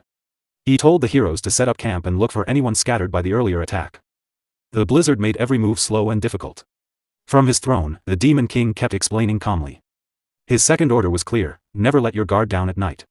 The enemy waiting was not normal, and being careless would mean death. As night fell, things got worse. From the dark forest, ghoul monsters appeared, hard to see in the snow. Huge forest beasts came too, shaking the ground. One knight froze in shock and said, "Orcs monsters again." Weapons were drawn at once. The heroes formed a tight group, ready for another fight. Far away, Granada clenched his teeth in anger. He cursed the Demon King for being too reckless. The fight was getting out of control too fast. The Demon King finally stood up. A dark smile appeared on his face as he moved forward without fear. Avalanche by day, monsters by night, this cruel cycle would keep going. Long before the heroes figured out the trap, they would be too tired in body and mind. Their defeat was certain. 3 days passed like an endless nightmare. The heroes fought to stay alive every moment. When they finally reached the top of the regressed mountains, everyone was worn out. They moved slowly, breathed heavily, and had little strength left. One knight spoke quietly, confused. "Where is the Demon King's tower?" The group was shocked. Hillenkargel shouted in disbelief. A tower was supposed to be here, the place for the final battle. But nothing was there. He tried to hide his worry and ordered the group to split up and search. Before they could move, a commander stopped him. He said the mission had failed. Going further would only cause pointless deaths. From now on, staying alive was more important than winning. Hillenkargel turned slowly, staring in shock. The commander's words were firm but sorry. Hillen said nothing, teeth clenched. 6 days after entering the mountains, they finally found the tower. When it appeared, the heroes exploded in anger. One knight yelled about the destruction of Mintanya and called the Demon King mad. When they forced the gates open, confidence returned. A knight laughed and said the first floor was full of weak monsters. He ordered everyone to charge ahead. That was when the Demon King spoke. His cold voice echoed everywhere in the tower. A scary smile spread across his face. His true demon form appeared, filling the air with heavy pressure. This was his third order. The moment the doors opened, anyone who entered would face hell. Magic cannons appeared all around, surrounding the heroes. Lightning cracked loudly. Hillenkargel stared in horror and asked what they were up against. Then bright blue energy beams shot out. The cannons fired. The Demon King sat still in his control room, watching. He said calmly that this was just the first attack, to test how long they could last. When the firing stopped, he smiled faintly. Hillenkargel was still standing. On the battlefield, Helen struggled to stand straight. He gripped his sword tighter, breathing hard. Rage and confusion filled him. Nothing made sense, no strategy he knew explained this. Then Granada stepped out of the smoke, unhurt. Helen felt relief and quickly said they should push to the next floor. Granada looked at him carefully. Only the two of them were left. It was dangerous. But Helen said he had once beaten the Demon King of Lust and taken his power. This enemy was not stronger. With Granada's help, they could win. Granada nodded, and they moved on. The second floor was empty. The third floor was empty too. Helen grew angry. A tower this size should be full of monsters, but there was nothing. Granada stayed quiet. He felt something planned was happening. Empty floors meant someone powerful was controlling the fight. He thought of Princess Ernan. They stayed careful and reached the 4th floor. Both stopped in surprise. A beautiful green forest stretched ahead, like a peaceful garden inside the tower. Helen could not believe it. A forest inside a tower made no sense. Granada said it was a curse, advanced magic that twisted space. Before Granada could say more, Helen saw a figure. A young woman in dark, demonic clothes stood there. She gave off strong dark mana. She looked delicate but dangerous. She spoke lightly, almost like a child having fun. She said she was one of the 4 heavenly kings who served the Demon King, the Dark Spirit Master. She looked at Helen and smiled. He had come to save a princess, but now that princess stood as his enemy, silence fell. Then Helen understood. His eyes widened. Princess Ernan? Granada looked hopeless. The woman laughed softly and said no, she was the Dark Spirit Master. With a small move, she used powerful dark spirit magic. Helen's shock grew. That spell was top-level spirit magic, only Princess Ernan could use it perfectly. Everything clicked. The night attacks, the hidden tower, the cannons, the empty floors, it was all planned. Princess Ernan was behind it. Helen laughed bitterly. The princess he had suffered so much to save had been protecting the Demon King all along. Rage took over. If the world was against him, he would destroy it himself. Before he could attack, the air shook. Dark purple energy exploded. The ground cracked. The Demon King appeared. His presence twisted space. His cold eyes fixed on Helen. At last, the Demon King said calmly, "I see your face, Helen Kargil." Helen pointed his sword, eyes burning with anger. The Demon King had shown himself. The full trap was clear now. Helen turned to Granada. "Give me your strength." The ground shook. Granada suddenly felt weak. His life force was draining away fast. Helen's face turned cold. He said softly, "Stay with me, and it will be okay." Granada fell, all strength gone. The Demon King recognized it, a forbidden artifact called the Elf Eater. It turned an elf's life force into mana for the user. Once started, the elf could not survive. Helen pressed his foot on Granada's face and said it was necessary, for the greater good. The Demon King smiled. He found it funny, low and shameful, but very human. He said if the ring was removed, the stolen power would disappear. Helen laughed wildly. Even the Demon King of Lust could not take the ring from him. The Demon King said one name, Gordon Derrick. Suddenly, pain hit Helen. Blood sprayed. His arm went limp. He had felt nothing coming. Behind him stood Gordon Derrick, the Demon King's loyal servant. His sword was already down. He spoke coldly about how noisy and rude humans were. Before Helen could react, Gordon hit again, sending him flying. Helen realized Gordon was a high-level demon, too strong even with the artifact's power. Then heavy pressure came. The Demon King was behind him, hand on his shoulder. Helen tried to move but could not. Space itself trapped him. A huge wolf-shaped shadow appeared, an ancient ruler of the continent. Helen knew there was no escape. Dark energy gathered around the Demon King. The ground cracked. His voice was calm. "Now you will see what a true Demon King is." The power grew, filling the area with the promise of total destruction. After the Demon King's devastating blow, Helen Kargil lay motionless on the ground, half dead but still breathing. Even in defeat, the fact that he was still alive proved his incredible strength. The Demon King looked down at him with cold respect. To survive such a powerful attack was impressive, and the Demon King openly admitted that Helen's power deserved acknowledgement.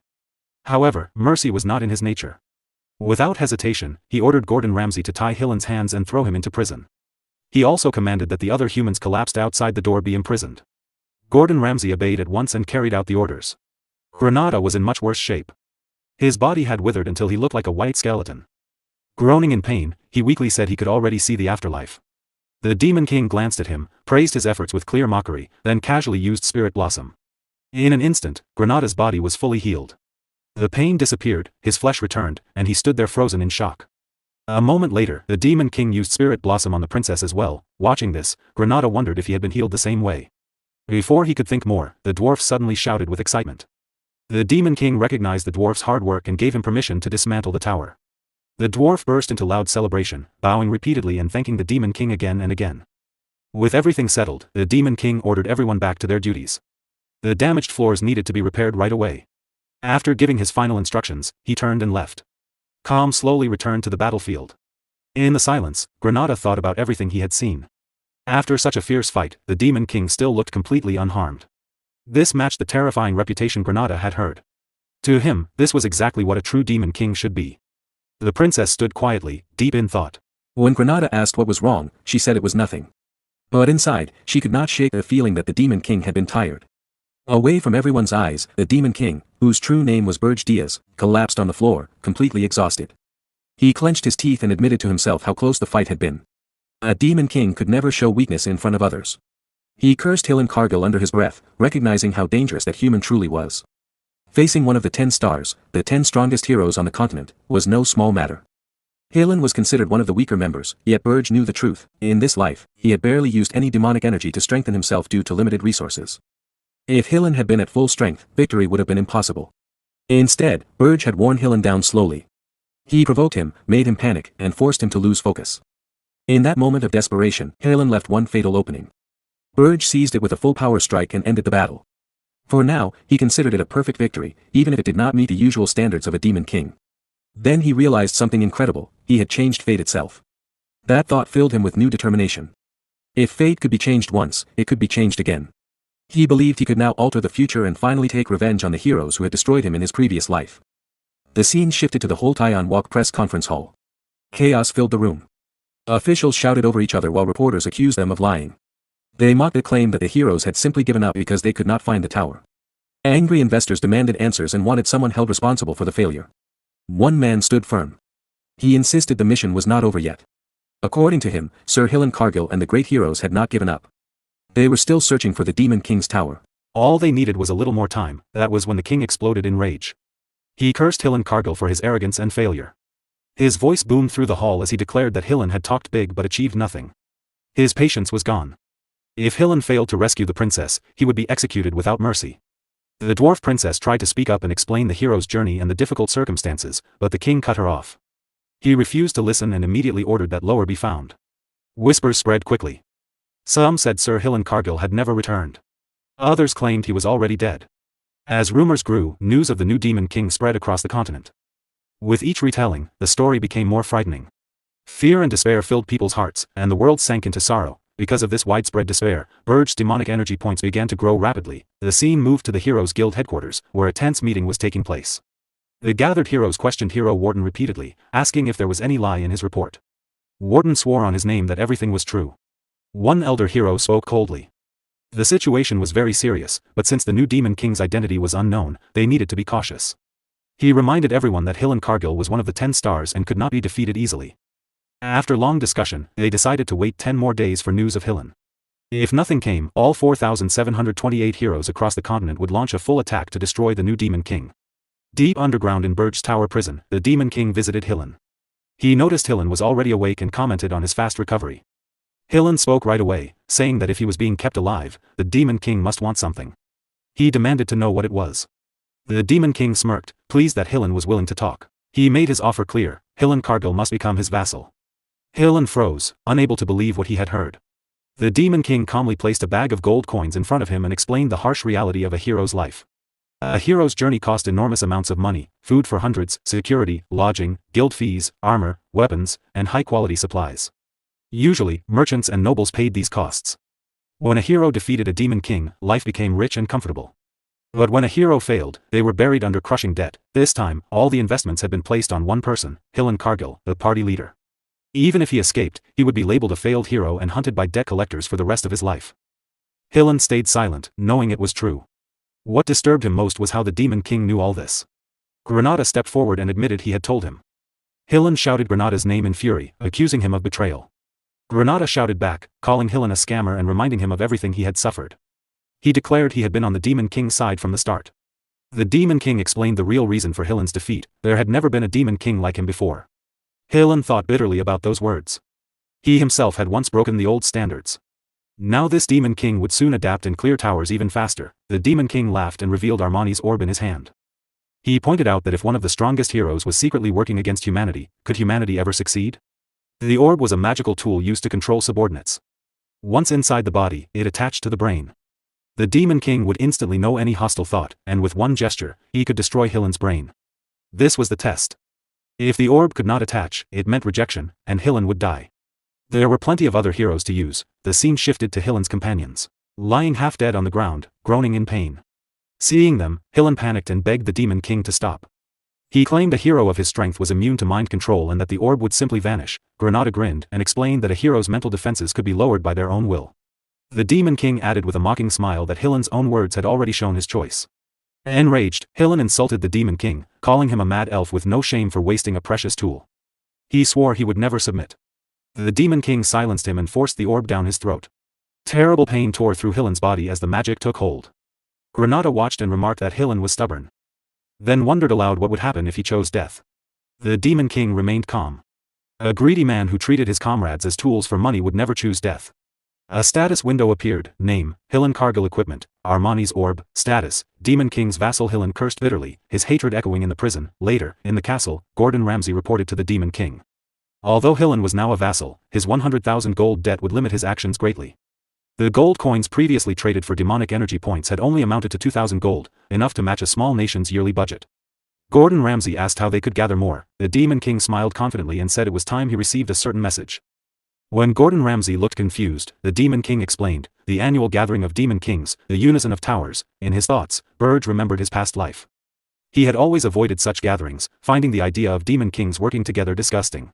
But now he realized those older Demon Kings had survived for centuries.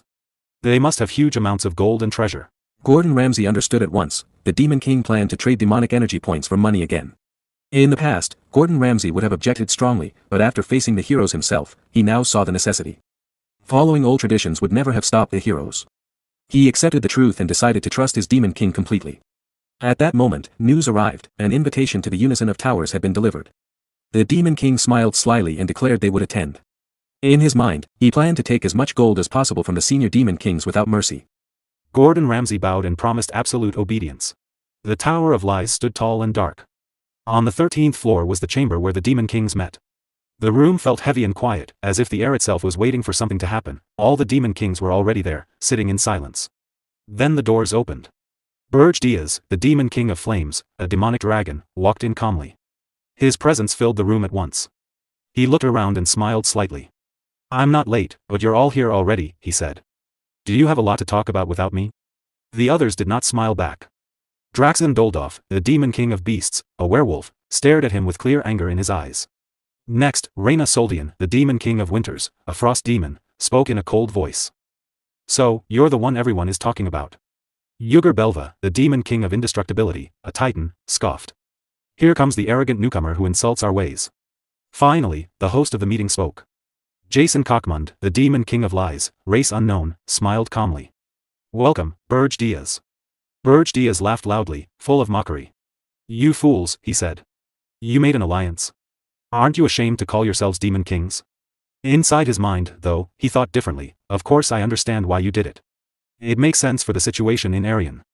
Yugur Belva's face turned red with rage. You're the fool. He shouted. Who are you to interfere, newcomer? What do you even know about Arian? Berge stayed calm on the outside. In his thoughts he noted, a simple provocation shows what someone is really thinking. Then he looked straight at Yugur and said coolly, you call me a fool? I'm the only elite one here. Yugur roared, if you want to die, I'll grant your wish right now. Both released their power at the same moment. Terrifying energy crashed through the room. Suddenly, Jason Cockmund stepped between them and clapped his hands once. The killing intent from both Demon Kings vanished instantly. Yugur and Berge kept glaring, but the fight stopped. Jason spoke calmly. Yugur. Berge. We are here to talk about cooperation. Please do not waste time. Berge felt uneasy inside. That wasn't magic. How did he do it? Is it his power? Or the power of this tower? The Demon Kings moved to their seats. Jason said, thank you for understanding. Now, let us begin. Speak freely. Berge answered with quiet disdain, so this meeting is nothing special. Draxen Doldorf spoke next, his voice low and threatening. If no one else will start, I will. Where is Hillen Cargill, Berge Diaz? He released his energy toward Berge as he asked. Berge stayed silent for a moment. Then began, Hillen Cargill was, the scene changed. Deep inside the Tower of Lies, in a reception room, aides of the Demon King of Beasts and aides of the Demon King of Lies stood facing Gordon. Their eyes were cold. One asked bluntly, what happened to Hillen Cargill? Is he already dead? Gordon stiffened and quickly shook his head. I don't know anything, he said. I never reached the upper floors. Maybe he's still near Mount Ergust. He bowed low. Please don't ask me more. A beast man scoffed. That doesn't make sense. If he was near the mountain, he would have seen the tower. Gordon answered quietly, this isn't our tower to begin with.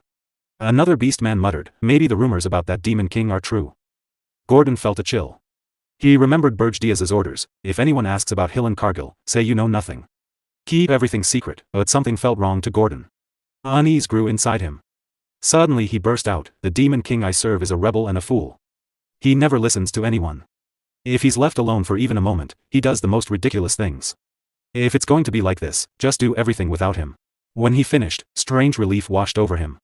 He felt lighter. The beast men looked at each other and nodded. We know exactly how you feel, one said.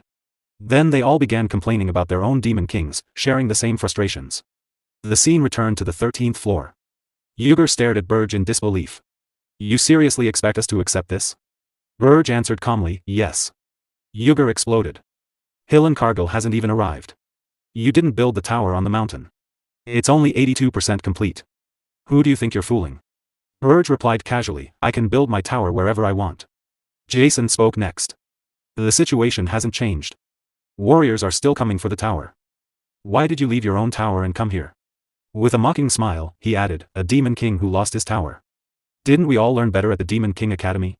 You were supposed to be the greatest leader. Berge brushed it off. There's nothing to worry about. I will protect my tower myself. Inside, he thought, something about the Demon King of Lies has bothered me for a while. When Jason tried to keep mocking, Berge cut him off sharply.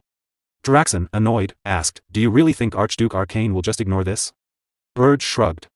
I don't care what that old man says. Draxon thought to himself, he's as stubborn as ever. Berge turned the question back. Is something bothering you? Draxon brushed it off. No. Let's move on. Inside, Berge thought, even if I caught something suspicious, I couldn't prove it. For now, it's enough. Better to avoid trouble. Our real goal is to collect 100,000 gold. Everything else comes second. As the meeting went on, Berge spoke more than expected. He watched carefully and noticed a clear hierarchy among demon kings. Jason Kochman sat at the very top. He also noticed which demon kings seemed desperate for magic points. Suddenly, Reyna Soldian gave him a cold, sharp look. Berge was confused by the hostility. Later, on the balcony of the 13th floor, Reyna stood alone, looking outside.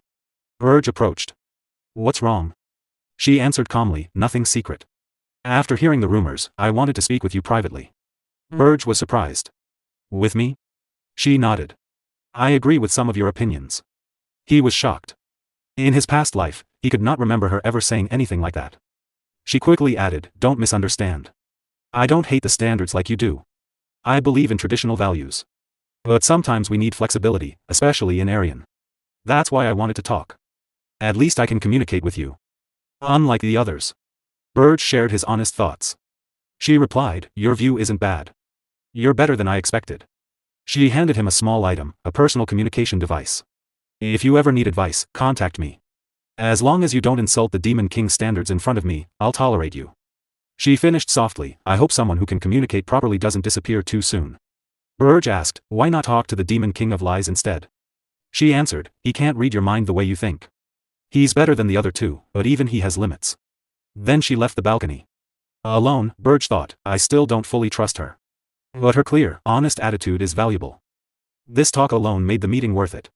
At the same time, in Berge's own tower, on the first floor, a princess arrived carrying a tray of fresh cookies she had baked. Her eyes were bright and happy. She offered them to Lozier Friedrich. Please try one. Lozier stared in surprise. Snacks inside a Demon King's tower? The princess smiled. The Demon King bought the ingredients himself. I baked them with help from spirits. Lozier praised her skill with spirits. The atmosphere felt warm and comfortable. She urged him again to taste one. He thought to himself, a princess who never had to work, she probably can't cook well. But I'll praise it anyway. He took a bite. The flavor was incredible. His mana surged wildly. He had never tasted anything so good. It felt like heaven. The princess watched nervously.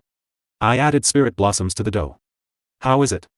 Lozier could not stop eating, completely stunned, she smiled warmly. This is a gift to build friendship for the future. Playfully, she added, after watching your face, I'm sure the Demon King would like them too. Lozier agreed, excited. The moment felt gentle and sweet. The scene returned to the Tower of Lies. Berge came back from the balcony and found the meeting room empty. They're all gone, he said. Jason nodded. The meeting has ended. Berge remarked, it was short. Jason noticed his expression and offered tea. Do you regret anything? No, Berge said quickly. Jason smiled calmly. You need something as a human, Berge. You need money, desperately. Berge froze, shocked. How does he know that? Where did the information leak from? Jason smiled and said, pretending you don't know won't work. Draxen Doldorf already told me. He waved his hand, opened his storage space, and cheerfully continued, let's stop these pointless mind games. Come on, let's make a deal. I'll trade demonic energy points for human money. Berge Diaz, the Demon King, stared at him coldly. What's your real goal? Jason laughed. What do you mean? I'm on your side, Berge. From now on, let's get along. The scene shifted to the first floor of Berge's tower. Berge Diaz stood in front of a huge pile of gold coins. He looked at the hero, Hillen Cargill, and said, take 100,000 gold from this. Make sure no one can trace where it came from. Hillen's eyes went wide. He stammered nervously, You really got the money? Inside, Berge thought, if Jason follows the flow of this money and figures out everything we're doing, we could end up as his puppets. I can't tell what he's planning, so we must be very careful. He turned back to Hillen and said, I turned the rest of your hero party into black knights and black mages. The man in the middle is Amon from the Golden Moon Merchant Guild. I learned his name when we made the contract. Hillen looked surprised and confused. Berge continued, use these people to grow the money. They will obey your orders. Amon trembled under the Demon King's dark aura that controlled him. In his heart, he thought, I can't believe we become the Demon King's servants. This is humiliating. Please save us, Sir Hillen. Hillen took a deep breath and said to Berge, since my party members are still alive, this isn't a complete failure. I can pay off my debts now. Does that mean I can keep working as a hero? Then he smirked, raised his hand for a handshake, and added, with things the way they are, this isn't so bad for me. I look forward to working with you, business partner. The former heroes, now Black Knights, gasped in shock. Sir Hillen. Berge's face darkened at the word partner. Berge's face darkened at the word partner. He grew angry, held up a small black seed, and said, let me make this clear. He pressed the seed against Hillen's forehead. Suddenly, terrible pain shot through Hillen's head. He dropped to his knees, grabbed his head, and cried out. Berge said coldly, we are not business partners. You are my slave, and I am your master. One of the Black Knights smirked and muttered, serves you right. Hillen, still in pain and confused, looked up. Master and slave. I didn't know you were into that kind of thing. Berge turned away. I'm not asking for true loyalty. Just do what I say. Now go. Hillen stood up slowly, still holding his aching head. Suddenly, a soft voice called from behind him. Hillen. He turned and saw the princess standing there with Lozier Friedrich, who was busy with some work nearby. The princess looked sad. She held out a letter and said, could you please deliver this to my younger sister, Elena? Hillen took the letter. Elena? You mean the 13th princess of the kingdom of Hildurin? I can do it, but... Why are you helping the Demon King? You're one of the reasons I ended up in this mess. The princess lowered her eyes. I'm sorry. But I have no plans to return to the kingdom right now. A hero like you surely knows the royal family's secret. Hillen Cargill thought quietly about the royal family's secrets in the kingdom of Hildurin. He remembered the rumors he had heard. If they were true, he could understand why the princess was acting this way. In the end, he agreed to deliver the letter to Elena. Later, inside Berge's tower, Gordon Ramsay spoke to Berge Diaz with worry. He said it was not that he distrusted the Demon King, but he was not sure if the hero Hillen would really obey orders. Berge replied that Hillen was not just someone who only cared about money. At first glance, he might seem greedy like many humans, but that was not true. Hillen was not noble either. What he really wanted was fame and attention. He acted boldly in everything so people would notice him. Berge added that if Hillen was controlled properly with the Armani orb, no one would make a better spy. Gordon Ramsay thought to himself that the Demon King understood humans very well. He realized he could not stay idle any longer. Berge smirked and said it would be interesting to watch a hero, working for the Demon King, destroy human society from the inside. Gordon Ramsay quickly agreed and promised his full loyalty. Just then, someone knocked on the door. Both of them looked surprised. The princess walked in carrying a plate of cookies. She calmly offered them some. Berge took the plate and said she had been coming and going freely lately. He warned that if it bothered him, he would lock her in the underground prison for a month. The princess smiled and told him to try one first. Berge looked at the cookies and called them nothing special, just a simple human dessert. He took a bite. His face changed at once. The taste shocked him. It was a flavor he had never experienced. The princess watched closely and thought, he reacted. Does he like them, just like everyone else? A light sweat appeared on Berge's face. He gripped a chair, then smirked and said, for a human dessert, it's not bad. Inside, the princess was stunned. He had resisted it. Berge then said the cookies contained spirit blossoms, a dangerous ingredient. The princess admitted it openly. She knew he would notice right away. Berge realized this was connected to a reward he had given her earlier. She clearly wanted something in return. The princess laughed softly and said yes, that was true. Berge stayed silent, looking confused. Time passed. Halen Cargill and his group safely descended the mountain with Crutus as their escort. They reached Holton Walk, then quickly used the teleport circle to travel to the kingdom of Hilderan. As for Granada, he soon restored order among his mercenaries. The scene moved to the headquarters of the Scarlet Hawk mercenaries. Granada's men returned, bruised and beaten. Granada was furious. He demanded to know how they could all run away during the first avalanche and leave their captain behind. One mercenary, face swollen and crying, tried to explain. He said the Ergist Mountains were deadly, even heroes had died there. How could mid-level mercenaries like them survive? They had no choice. Granada shouted that survival was no excuse for abandoning their captain. He beat the man in anger. Someone called Granada's name. He turned and saw a blonde female knight. She introduced herself as Keed and said she was a hero. Because of certain problems, she could not join the expedition from the start. Now she had come, hoping to take part, even if late. Granada was confused. Why would a hero come here? Some of his men, already drinking, laughed and said she was the one who had paid for their drinks while the captain was away. They suggested another round. Granada hit them and told them to be quiet. He thanked Keed for the drinks but said the hero's expedition was already over. Keed looked shocked. Granada explained that Halen Cargill and the others had already left Holton Walk. Keed could not accept it. She apologized for being bold but begged him to tell her what happened, especially his failures. Granada decided he would only share what the Demon King allowed. They sat together in a restaurant. Granada told the story. After hearing it, Keed gave him a few gold coins in disbelief. She now understood the Demon King's tower was not at the very top. There was no reason for her to stay. She thanked him for his time and said the gold was a gift. Then she left. Once she was gone, Granada's men laughed and called her a naive hero who knew nothing about the world. They said it would be good if she was not betrayed someday. Granada grew angry and threatened to cut off their hands if they kept talking. He watched the female knight leave. The scene changed to a quiet alley in Holton Walk. Keed arrived and said, "It's time to go back. The princess's fiancé is waiting." A firm voice answered, "No. I want to live as a hero." Granada watched secretly from a hiding spot, driven only by curiosity. He noticed the bulky figures moving silently. They wore masks that hid their faces. He realized that hero was actually a princess. Kingdom matters should stay within the kingdom. Suddenly, a knight stopped Granada. He pressed a sword against Granada's throat. Granada began to sweat, filled with fear. The knight demanded to know who he was and accused him of spying. He also noticed Granada was using strange magic. Granada panicked inside. The item was a magical artifact from the Demon King. If they caught him, they would learn he served the Demon King. The knight's face grew darker. He decided Granada was a spy from another realm and could not be allowed to live. Terrified, Granada thought of the Demon King. He knew he had chosen the wrong place to hide. His mind raced, trying to find a way out. Granada, an elf, is suddenly spotted by a knight. As soon as he is seen, he starts running toward the palace entrance. Knights around the area shout that an assassin has appeared. Their cries warn everyone not to let him escape. Shock spreads as people realize he might be an assassin. The knights quickly urge the princess to step back. A female knight looks stunned by the sudden chaos. Granada knows he is in big trouble. He grits his teeth and thinks he is the only elf in Holton Walk right now. If he uses his elf powers, he will be targeted easily. Still, he decides he must use his strength to survive. He doubts if he can escape safely. The knights surround the princess to protect her. They tell her to stay back and leave it to them. But the princess refuses. She says she is a warrior too. Granada panics inside. He knows he has no choice but to use his power, even if his identity as an elf is revealed. The knights shoot arrows at Granada. The situation gets worse. At that moment, Berge appears. He says he was wondering why everything was taking so long.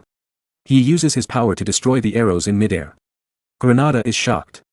Berge spreads his wings, flies up, and holds a magic flame in his hand. He tells Granada he must have been playing around in a place like this. Granada looks at him in disbelief and anger. He recognizes Berge as the Demon King. Even after seeing such power, Granada cannot fully believe it. Berge casually says there is no need to worry about wounds that heal with saliva. Granada replies angrily that he is being serious. The knights panic and shout. They think the Demon King has come to kidnap the princess. They believe he wants sacrifices. They focus on protecting her. The princess, who is also a knight, steps forward. She says she does not care about her own safety. She tells the knights not to hesitate. She says this is their chance to capture the Demon King.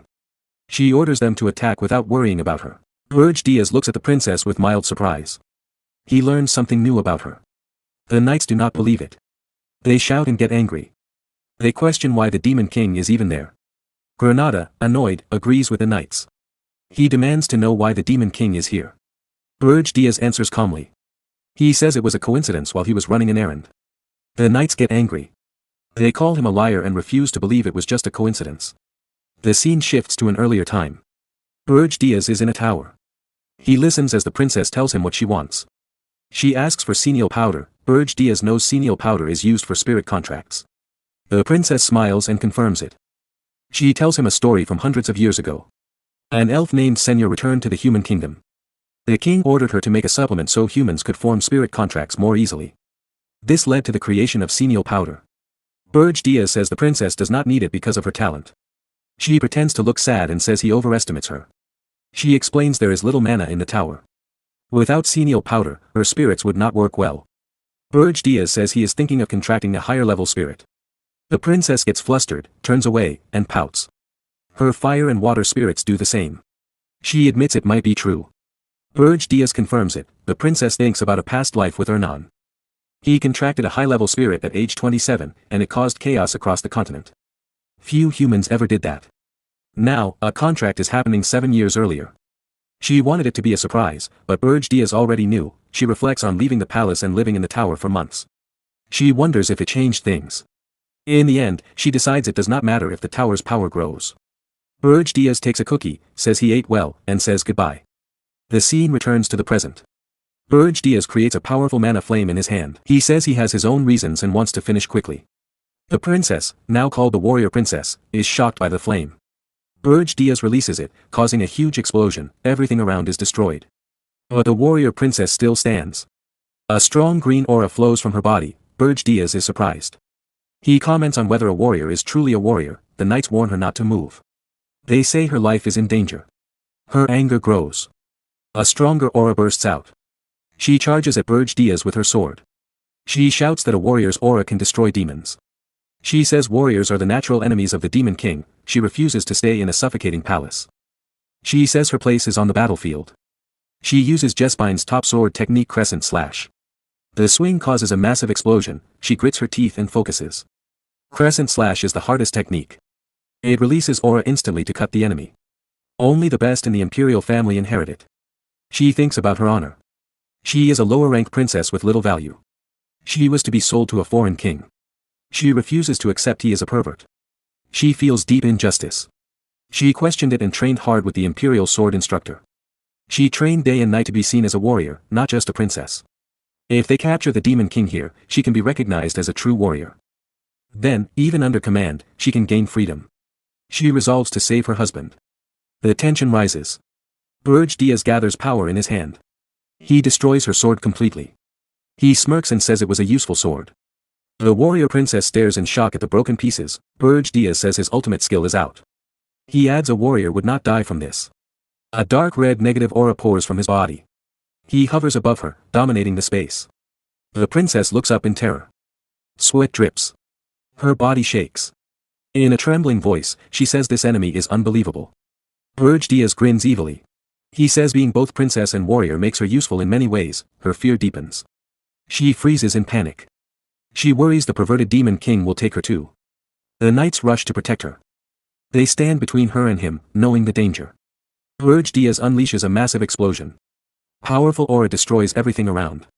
After a few minutes, the fog clears. Many knights lie dead on the ground. 2 healers arrive. They are shocked by the destruction. They wonder what kind of explosion caused it. They sense demon magic and question if a demon was in Horton Walk. They see an injured person and check for enemies. They rush to the fallen knights and call out. One barely alive knight speaks weakly. He mentions the princess and the Demon King. The healers are stunned. They beg him to stay awake and explain. The knight groans and says the Demon King used black flames. The healers realize it was the Demon King of Urgus. The scene shifts to the dungeon in the Tower of Berge. Berge Diaz has brought a warrior princess there. She lies unconscious, covered in bruises and wounds. Another princess looks at her and asks if this is senile. Berge Diaz say, she is Key Jespine, the 9th princess. From now on, they will live together on the 4th floor. She is injured and needs treatment. If raised well, she will be useful later. The princess agrees but asks why another princess was brought in suddenly. Berge Diaz says he saw her on the way and picked her up. He kidnaps princesses to earn magi points. Targets can be high or low rank. The princess asks what magi points are. Berge Diaz is shocked. He realizes he almost revealed a secret. He wonders if she asked on purpose. He denies it and says she misheard. He changes the topic and says he will bring senile powder. She agrees. As he leaves, he thinks to himself he has become too comfortable seeing her often. He tells himself to focus. He is the Demon King, and she is just a prisoner. News spreads fast. The 9th princess of the Jespine Empire was kidnapped in Horton Walk. It reaches the whole continent. At the Hero Guild headquarters, Hillen Cargill stands in the center. Heroes question him. One says there is no lie in his words and asks him to swear. Hillen lowers his head in shame. He admits he could not find the Demon King's tower. He will take responsibility. Another hero reassures him. If warriors are blamed for failures, no one would lead in the future. Hillen thanks them. Another hero shares news. At the same time the warriors retreated, the Demon King of Regressed kidnapped the 9th princess. The Jespine Empire requests raising a warrior's banner. He has experience with Regressed and says it is the fastest way. He asks for opinions. Hillen regrets for the princess. He says instead of war now, use a small team to find the tower first. Once found, subjugation will be easy. A true strong Demon King would not hide his tower. The heroes agree. They say a weak, cowardly Demon King is no big threat. One silent hero speaks with a dark face. He says follow Hillen advice until the tower is found. All-out war is paused. Hillen bows and agrees. In his mind, he speaks to the Demon King. He wonders if this is what the Demon King wanted. He used his power to delay the war and bought time. The scene shifts to Berge Diaz. A service opens. Gordon Ramsay appears and reports Hillen Cargill words. Berge Diaz calmly says to keep watching. He feels troubled. He did not expect the heroes to prepare an all-out attack. He sighs in relief. Without Hillen Cargill, he would be in trouble. He thinks taking Hillen as family was a good choice. Outside, Hillen Cargill and Granada move around. With their influence, he can delay the warriors. Berge Diaz continues his plan: kidnap more princesses to gain magi points slowly. He plans to use valuable Armani's orb for power. Dwarves remodel the tower, making the 1st floor stronger. With Krutu influence growing, and a contract with a high-level spirit, including Princess Ernan, even small groups of warriors cannot challenge him. With a strong tower ready, Berge Diaz prepares true revenge against the warriors who killed him before. To do that, he need to obtain senile power. He dreams of taking a city full of powerful wizards and warriors, a magical city in Amur if he can get it without being caught. This is going to be way too hard. The scene moves to the kingdom of Akan, in a city famous for magic engineering called Amore. On the edge of the world's biggest magic market stands a small, plain shop named Jetson's Paradise. Inside, the shopkeeper sits lazily reading a newspaper. He looks bored and disappointed. He sighs and thinks about the latest news and rumors. The 9th princess of Jespine was kidnapped right after the hero expedition ended.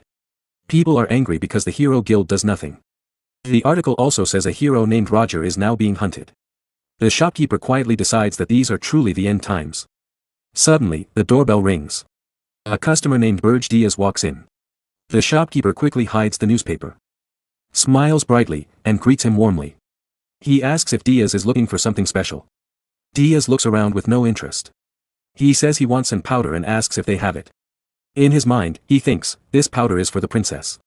She asked me to get it herself. The shopkeeper gets very excited. He says yes, they have it. He acts overly happy, as if Diaz is his very first customer ever. Diaz feels annoyed and thinks the shop looks old and dirty. The kingdom of Akan is famous as the holy land of magic engineering.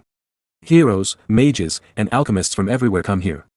Big famous shops are always full of strong people. Because of that, hiding demonic energy is risky. That is why Berge Diaz chose this quiet, almost empty shop on purpose. The shopkeeper happily shows 2 glass vials of sun powder. He laughs and says Diaz is very lucky. He offers a special discount, only 1 gold coin per vial. He acts like it's the biggest sale ever and says no other shop has this deal. Diaz gets angry. He tells the man to stop shouting and says the price is still too high. He picks up 1 vial and looks at it. He says normal sun powder is green, but this one is purple. Why? The shopkeeper laughs and explains it is a new, secret version made inside the mage tower. It is not for sale yet. He calls it super rare and says it is a great deal. If Diaz does not buy it now, he will never get it again. Many people want this powder. The shopkeeper smirks to himself. He thinks Diaz looks like a noble and must have a good reason to come to this faraway shop. He decides to cheat him and charge more. Diaz understands the trick. He gets very angry and thinks about killing the seller. But then the doorbell rings again. The shopkeeper turns away happily to greet the new customers. One of them whispers that they cannot believe they have to start in such a bad place. Diaz looks at the door and freezes. He recognizes them. It is Princess Louise and her knights. One knight tells Louise, "If that man Roger has any sense, he will stay away from busy places." Louise answers angrily, "This makes me so mad. I cannot believe I have to come to this dirty place because of him."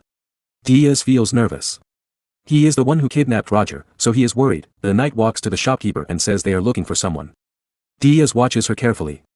He notices her angry temper, rough voice, and twin tails. He is sure this is Louise Ver. He hopes she does not recognize him because he used a magic item last time. The shopkeeper laughs and says he understands. But his memory only works if he sells something. The knight looks shocked.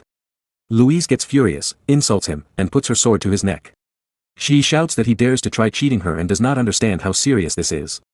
The shopkeeper turns pale and screams in fear. He says murder is forbidden in the capital. He begs them not to kill him. In panic, he says if they threaten him, at least by something. Louise gets even angrier and calls him crazy.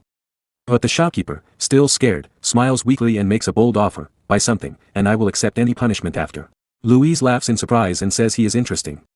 She agrees to see what he has. The shopkeeper quickly renames the purple sand powder as Archie powder. He lies and says it is very useful for dwarf masters. He asks for 3 gold coins. Diaz gets furious inside. He thinks, first he tried to cheat me, now he cheats them too. But Louise looks happy. She buys the fake powder, thanks him, and even gives him blessings.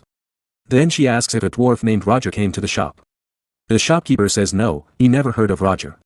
He suggests they check the place where blacksmiths usually meet in a can. Louise thinks it is a good answer. She tells her knight they can leave. As she walks out, she mutters that the seller is shameful. After they leave, Diaz sighs in relief. He tells the shopkeeper, "Not bad. You sold trash for 3 gold. You have real courage." The shopkeeper smiles, pockets the money, and says he is glad Diaz stayed quiet. He thought she was a rich young noble lady who would pay easily and not kill him for nothing. He smirks and says Diaz seems interested in business.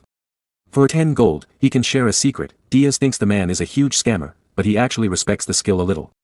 Diaz leans closer, smirks, and tells him to go to the Golden Moon Merchant Guild.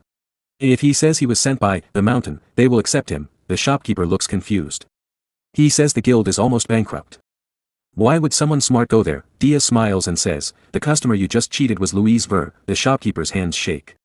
The vials fall and break. He freezes in terror and whispers, "The villainous princess. The mad dog. Louise Ver." He begs to know what Diaz wants. Diaz calmly puts 1 gold coin on the table. He repeats, "Join the Golden Moon Guild. The salary is 1 gold per month."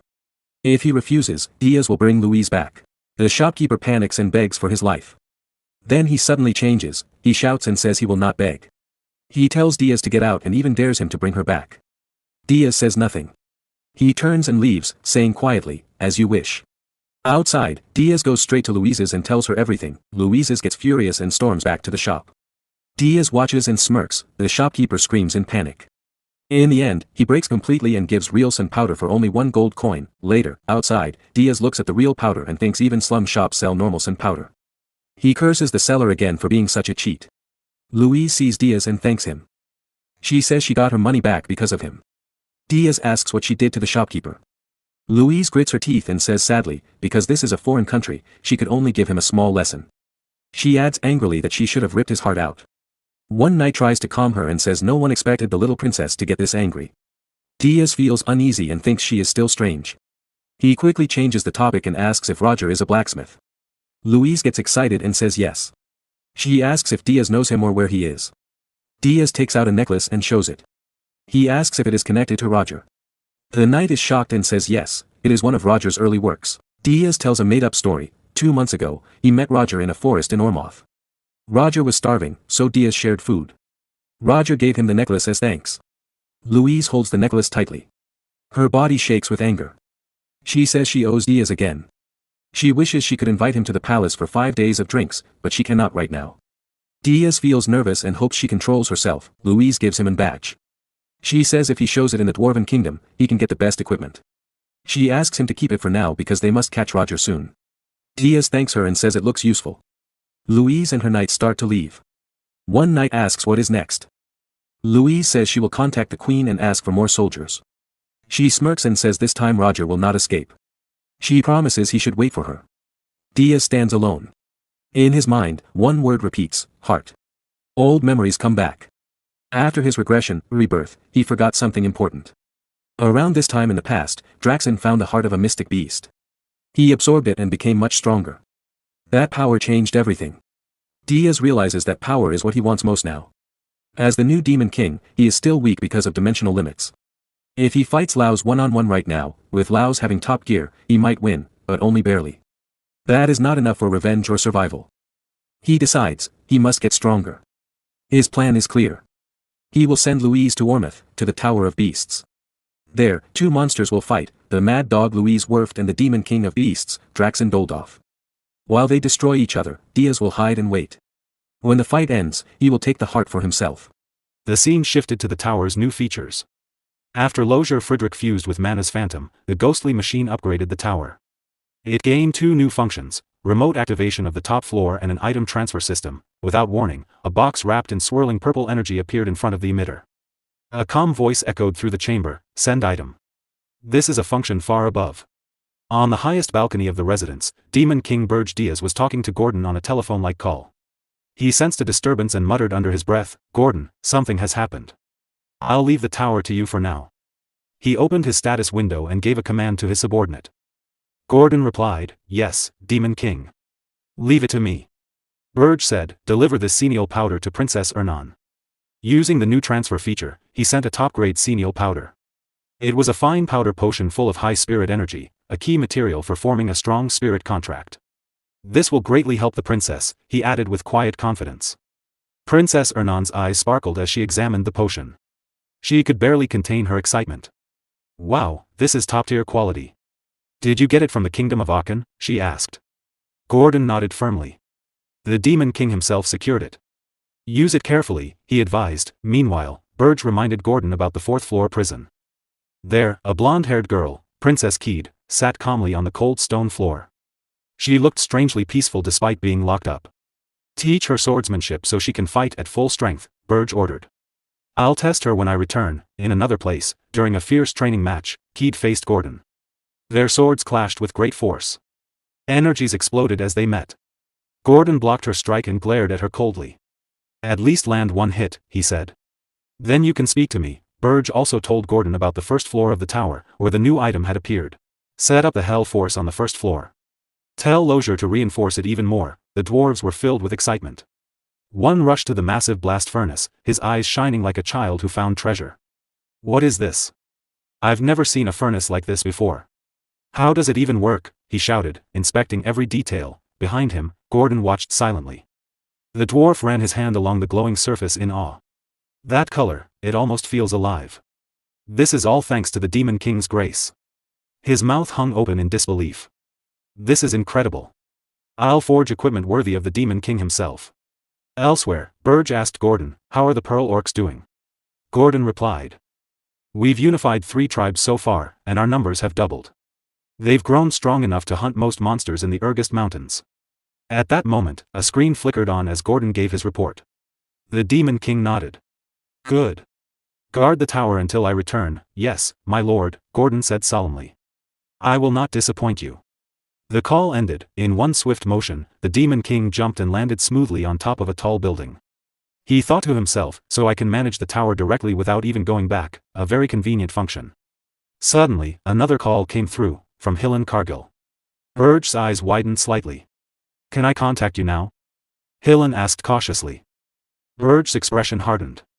He stayed calm but alert. Speak. What's happening? At the same time, news arrived. The conquest of the summit of the Golden Moon had been completed. From now on, the Golden Moon Merchant Guild will be managed by Amon, the Black Knights, and the Black Mages. The Demon King listened carefully. That is important, he said, thinking deeply. On the other side of the call, Hillen Cargill spoke quickly. One of the 10 stars is giving us support, so the guild leader gave his position to my son. I also checked. One failure won't destroy the reputation of the 10 stars so easily. The Demon King gave his order.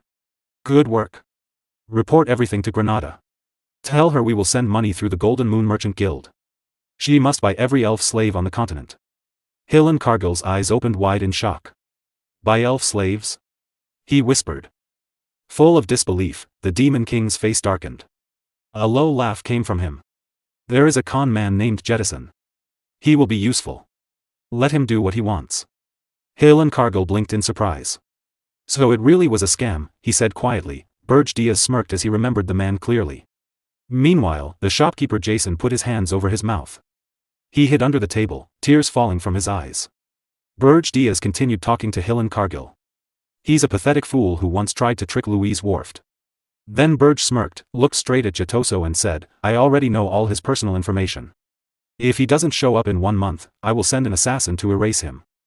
Hearing those words, the shop owner shook with fear. More tears fell from his eyes. The Demon King stood in front of Jettison, the shop owner, and glared down at him coldly. I know everything about you, he said in a dangerous voice. You think I am nothing? I am the great Demon King. Jettison trembled and cried out in fear. Soon after, his shop was destroyed and turned into ruins. At the Holton Walk shared training grounds, the sound of swords clashing filled the air. Granada subordinate whispered to each other. A man from the Association Connect Granada watched through a screen and gave a strong order. Granada stared in disbelief. Really? You want to buy all of my people? Granada replied, I'll follow the command. I will gather the members quickly. In his heart, Granada felt torn. Saving his people was good, but pulling them into the Demon King's plans would not be easy. His teeth clenched. Did you give this mission only for your own benefit, Demon King? He wondered with anger. Captain, one of his old companions asked while swinging a sword, why are you practicing elf swordsmanship? The captain answered with irritation. I don't know. That old man told me to. He lived 100 years longer than me. A younger soldier stared in shock. The youngest subordinate looked at Granada and asked a voice, Captain, the captain has lost his mind, how about we run for it, Vice Captain? Vice Captain nervously stared but didn't speak. Suddenly someone said lightly. Vice Captain was our captain originally, right? If you go, we'll follow you. Suddenly behind Granada all of his subordinate trying to run away. Granada's jaw tightened. Still thinking, he could feel the Berge Diaz fear. This is troublesome, he thought. As a slave all my life, maybe following the Demon King is better. Granada used his fingers to use magic to stop the vice captain and other subordinate. They looked at fear. Suddenly, confused roots burst from the ground and wrapped around the runaway vice captain, holding him in place. Stop! The vice captain shouted sharply.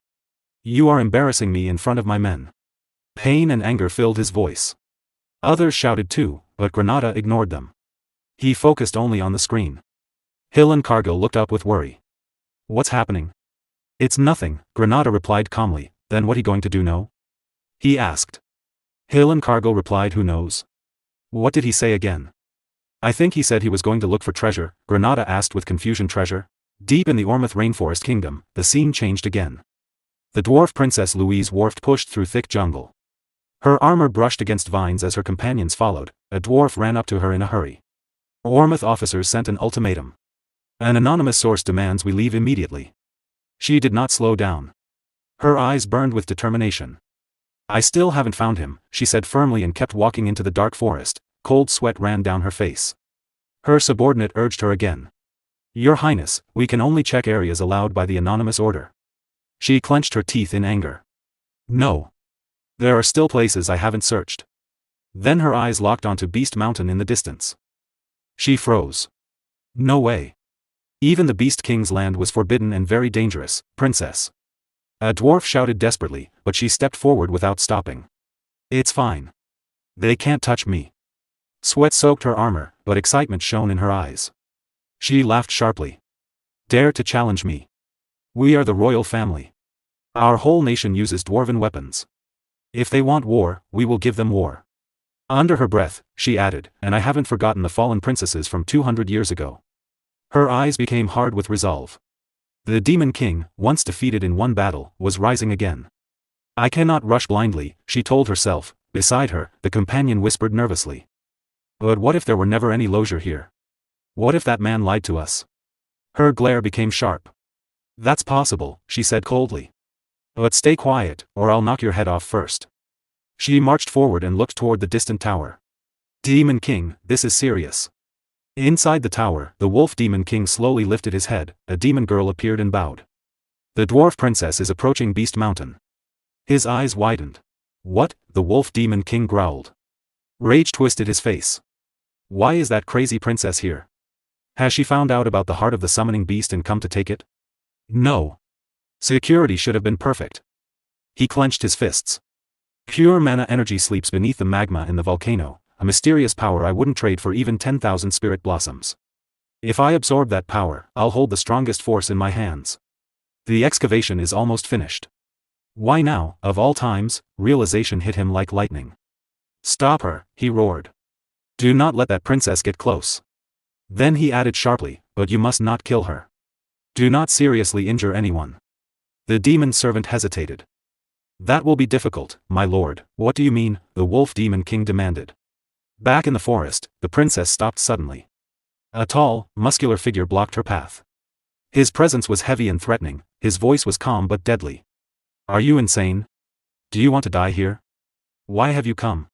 The princess narrowed her eyes. The pride of the dwarves will not be scared. This is Demon King territory, the man replied, gripping his sword tightly.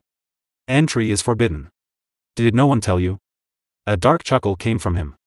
There's always a risk of being killed by demons. He was Max, the second prince of Ormith, the princess answered without fear. They won't touch me. Move aside. I won't leave until I find Lozier. Max's face twisted in anger. Dwarves really lack brains. He remembered the full war 200 years ago near the kingdom of Jaspin, right next to the Demon King's castle. I made a lot of profit supplying war materials back then, he said bitterly. Jaspin grew stronger because of that so-called profit. But if you die here at the hands of demon soldiers, it won't be the same as before. Behind the princess, dark red energy burst out and swirled wildly. A whisper seemed to echo inside it, if you die today, take the Demon King's head with you. She ignored her subordinates' cries and stared only at Max. In our country, Max started. Enough, she cut him off with a sneer. The tension broke. Both got ready to fight. The forest shook as their power rose. Suddenly, more men stepped out from the shadows, shouting with excitement. Now it's our turn to take the rewards. Max tightened his grip on his weapon. Kill them all. His soldiers and hunting hounds surrounded the dwarf princess and her group, blocking every escape. For the prosperity of the kingdom of Ormus, Max said coldly, you will all die here. Rage poured from the princess as she raised her axe. You dare touch me here, you cowards. In the distance, the sound of demonic galloping echoed across the battlefield. Inside the tower, the wolf Demon King roared in shock. What? Stop this right now. His eyes widened as he understood. The Ormith Forces planned to kill the princess and blame him for it. A full-scale war, like 200 years ago, was starting. Outside, monstrous demonic creatures were sent out immediately. The princess must survive, he thought grimly. Blood and violent mana began to stain the forest. Max's comrades moved forward without mercy, cutting down dwarf soldiers with terrifying skill. The scene became brutal. Then, a golden shield suddenly flared around the princess. Release them all, she shouted. One wounded dwarf cried, Princess, their numbers are too many. We can't win head-on. Run. Clear a path. Her teeth clenched. Fury burned even stronger. So frustrating. I'll smash everything myself. Please calm down. All princess subordinate begged, she ignored it. Max raised his weapon. Mana blazed around him wildly. He sneered. You defend yourself like a turtle, hiding behind that weak shield. At that moment, purple energy exploded in front of him, bright and violent. Max froze, staggered back in shock. Has the Beast King subordinate arrived already? A dark purple aura grew stronger above them. A cold, steady voice spoke to Max, the Ormith's attack was never part of my plan. Humans are unpredictable and complicated. Max froze, eyes wide. You're not a beast. Demon. At the same moment, both the princess and Max trembled under the powerful presence. Berge appeared, a mocking smile on his lips. His voice cut through the battlefield like ice. Die here, Prince of Ormith. He activated his equipment, a magic tool mask for facial recognition. His expression stayed hard and determined. The Demon King was ready to act. The prince stared at Berge in shock, realizing he was a high-ranking demon. Without hesitation, he ordered his men to kill Princess Louise while he dealt with the demon himself. His soldiers quickly obeyed and rushed toward Princess Louise with the intent to kill her. Before they could reach her, terrified screams filled the air. The prince turned around in disbelief. Princess Louise was moving so fast she was almost invisible, cutting down his men one after another with perfect precision. Within moments, they were all dead. She stood among the fallen soldiers, her anger burning fiercely. A deadly glare flashed across her face as she shouted for everyone to close their eyes. As she screamed, a terrifying power exploded from her body. The air trembled under the weight of her aura. It felt heavy and suffocating, pressing down on everything around her. Max tried to stay calm, but fear slowly crept into his heart. He wondered why people were talking about dwarves when the real danger was the furious princess standing before them. Suddenly, a dark and suffocating aura burst from the Demon King. Black energy wrapped around Max, trapping him in place. He struggled but could not move. The pressure was too strong. In the next second, Princess Louise appeared in front of him. With one swift strike, she cut him in half. Without stopping, she continued moving forward. Her anger had not faded. It only burned stronger. The remaining soldiers trembled in fear and began to run in every direction. No one could stand against her overwhelming power. Princess Louise searched the battlefield for the dark demonic energy she had sensed earlier, but it had disappeared. Some of Max's remaining soldiers gathered their courage and accused her of attacking the prince. Even as they shouted, they could feel her terrifying energy filling the air. Her face grew even harder. Her power grew stronger. She said they had come to kill her first. She would send them to join their prince. Her voice rose with anger. The ground under her feet shook from her great strength. At that moment, the dwarf soldiers arrived. They quickly formed a wall around the princess. They wanted to protect her and stop anyone from getting close. They moved together perfectly and made a tight group. Some soldiers rushed forward from the wall. They attacked the enemy's back. The forest turned into chaos. Big explosions rang through the trees. The ground shook when strong attacks hit each other. Smoke and waves of force tore through the area and the battlefield. From far away, the Demon King watched the fight with calm eyes. He knew Louise would not die here. He decided to let things happen and start his main plan. He looked up at the tall building ahead, called the Tower of the Beast. The scene moved to the tower. A huge wave of power came from it. The power was thick and strong. It made the air shake. Inside, the Beast King stood in anger. He shouted at one of his subordinate. The subordinate quickly started to report about the Demon King's magic. But before she could finish, the Beast King cut her off. He said coldly that the magic did not come from his family. Another demon lord had sent demons into his land. From their strength, they must be top-level demons or even stronger. His face grew dark. His anger rose. In his mind, he thought carefully. While the dwarf princess and Prince Orms fought, other demon groups were attacking at the same time. The timing was too perfect. He decided to check it himself. The scene went back to the forest. The Beast King reached the battlefield. His presence felt heavy and strong. He asked right away what had happened to the dwarf princess and the invading demon. One soldier tried to answer and called him Demon King. But before he could finish, another soldier said they had just arrived. The princess had been surrounded by Orm's soldiers. The Beast King's anger grew. His power rose. A bad thought came to him. He feared that if the big attack from 200 years ago happened again, he still did not have the power to stop it. A beast soldier said nervously that the princess was already surrounded by Orm soldiers. He tried to save her. But before he could explain more, the scene changed to Princess Louise on the battlefield. She cut down every soldier in front of her with fast, strong attacks. No one could stand against her. Her own soldiers saw this and shouted for her to stop. They warned that more would turn into pure killing. But her anger did not slow down. The scene went back to the beast soldier. He lowered his head and finished his report. The princess had fixed the problem herself. They could not help her. He said sorry to the Beast King. The Beast King got angry and hit the soldier. He said the soldier was making things confusing. The soldier bowed right away and said sorry many times. He shook with fear. Soon more soldiers came with strong beasts.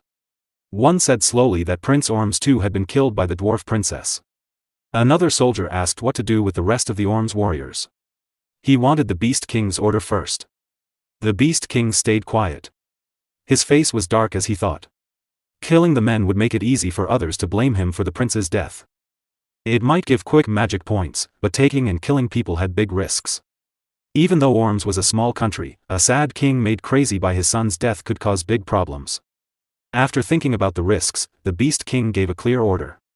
Send the living Orms warriors back alive. They must give true statements so no one could blame him wrongly. His voice was cold but tight with worry. Then he turned to his troops and asked if they had found the demon who came into his land. The soldiers paused. They did not know what to say under his strong presence. They said they were still looking. The Beast King grabbed his head in anger. He called them useless. Not only their heads, but even their noses were no good. His anger showed, but then his face turned to deep thought. He thought again. If it was a high-level demon good at hiding, it was no surprise his men could not find it. He narrowed his eyes. It had been a long time since he faced something like this. He used a skill called Super Sense Boost. This strong skill put magic into the senses to make them much better. With it, one could find even tiny bits of hiding magic. The Beast King focused hard. He sent his magic out like an invisible net across the forest. Soon he felt it. There were signs of a strange demon. His face grew dark. He thought this intruder might have chased the dwarf princess. He turned to his soldiers and asked which way she ran.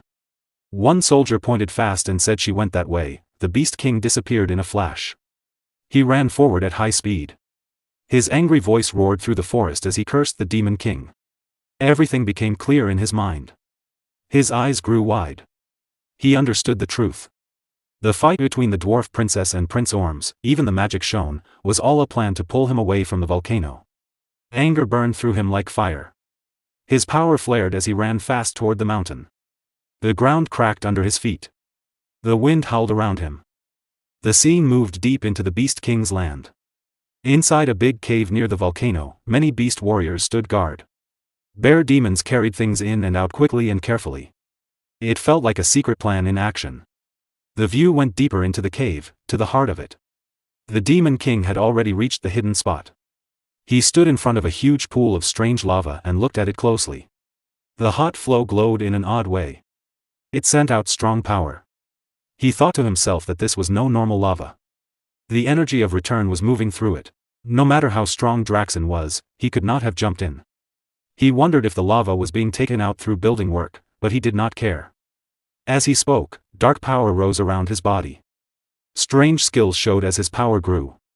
Flames spun around him but did not burn him. He said calmly that the black flame dragon scales could move even in lava. Just then, someone felt him there. A sharp tiger demon saw him and attacked with full power right away. He put all his strength into his weapon and struck to kill. The Demon King raised one hand calmly and stopped the attack with ease. The weapon could not move even a little. He said without worry that it was normal for a high-level demon to find him from this far. The tiger demon grew angry, showed his teeth, and shouted for him to stop. Before he could do more, the Demon King said coldly, "Come with me." He pulled the tiger demon and jumped straight into the big pool of lava. As they fell into the burning hot liquid, the tiger demon's screams filled the cave. His body burned away completely with no trace left. The Demon King was not hurt at all. The black dragon scales on his body kept him safe from the lava's heat. The hot fire slid over him like nothing. He moved down fast through the burning depths without slowing. As he went deeper, he thought calmly about Draxen. After taking the heart of the beast in his last life, his healing power had become very strong. He had often wondered what kind of power he had really taken. A small smile came to his face as he remembered. Far down in the depths, a phoenix appeared. Its power felt huge even in the lava. The Demon King remembered that when he was a young Demon King, the phoenix was known across many worlds. Records said the phoenix could cross worlds. It could be a godlike being or a ruler in its own land as the top destroyer. Its power could be big or small. But one thing was always true. Every demon lord who fully took a phoenix became strong enough to have their name written in demon world history. Quiet joy came to his face. In his mind, he thanked Draxen. Draxen had taken the phoenix in his last life. Now he could stand here. The only power he had ever wanted would be his in this life, and he would use it well. The Demon King reached his hand forward. A very strong light burst from his palm. The light was so bright it could be seen from far away. It lit up the sky and the mountains around. From a distance, the Beast King saw the bright light. His face twisted with shock and anger. He asked who had found his phoenix. His thoughts raced. Could it be Berge? But he quickly said no. That one would never move without a clear gain.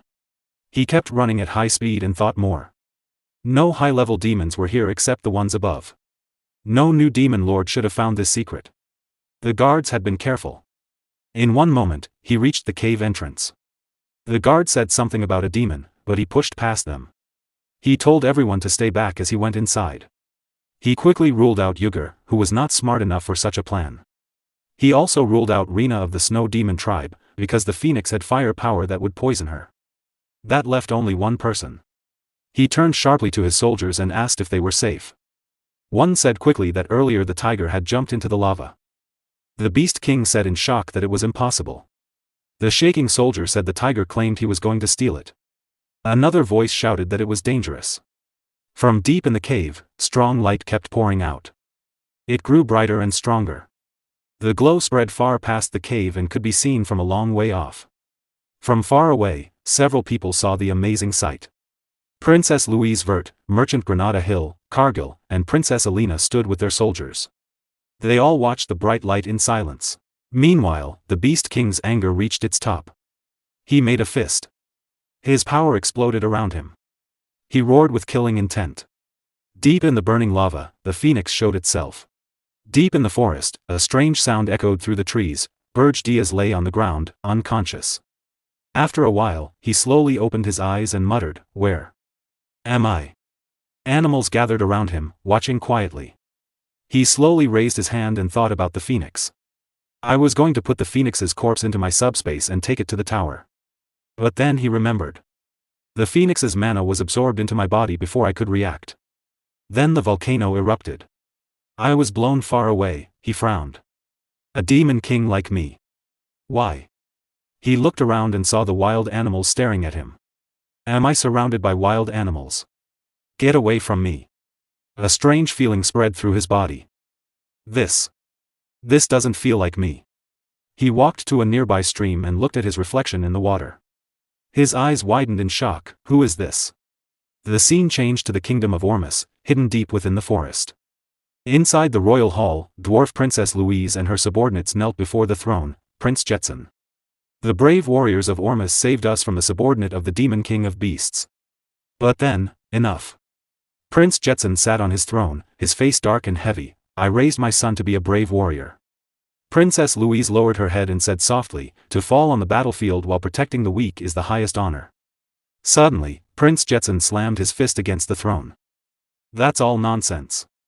His teeth clenched, tears filling his eyes. I lost my son. He turned to his subordinate and shouted, inform the Heroes Guild at once. Tell them to prepare a hero expedition to defeat the Demon King of Beasts. Yes, sir. The subordinate replied quickly. The scene shifted back to the forest. A sharp beeping sound rang out. It was Hill and Cargill. A blue video screen suddenly appeared in the air. Hill and Cargill showed up on the screen and began to speak. I wish to report. Suddenly, his eyes widened in shock. Who are you? Berge Diaz quickly looked around. Wild animals were still gathered near him. He tried to push them away so they wouldn't appear on the screen. It's me, Berge said calmly. Your master. My appearance changed because of something that happened. Don't worry about it. Give your report. Hill and Cargill was still surprised, but he bowed his head nervously. Why yes.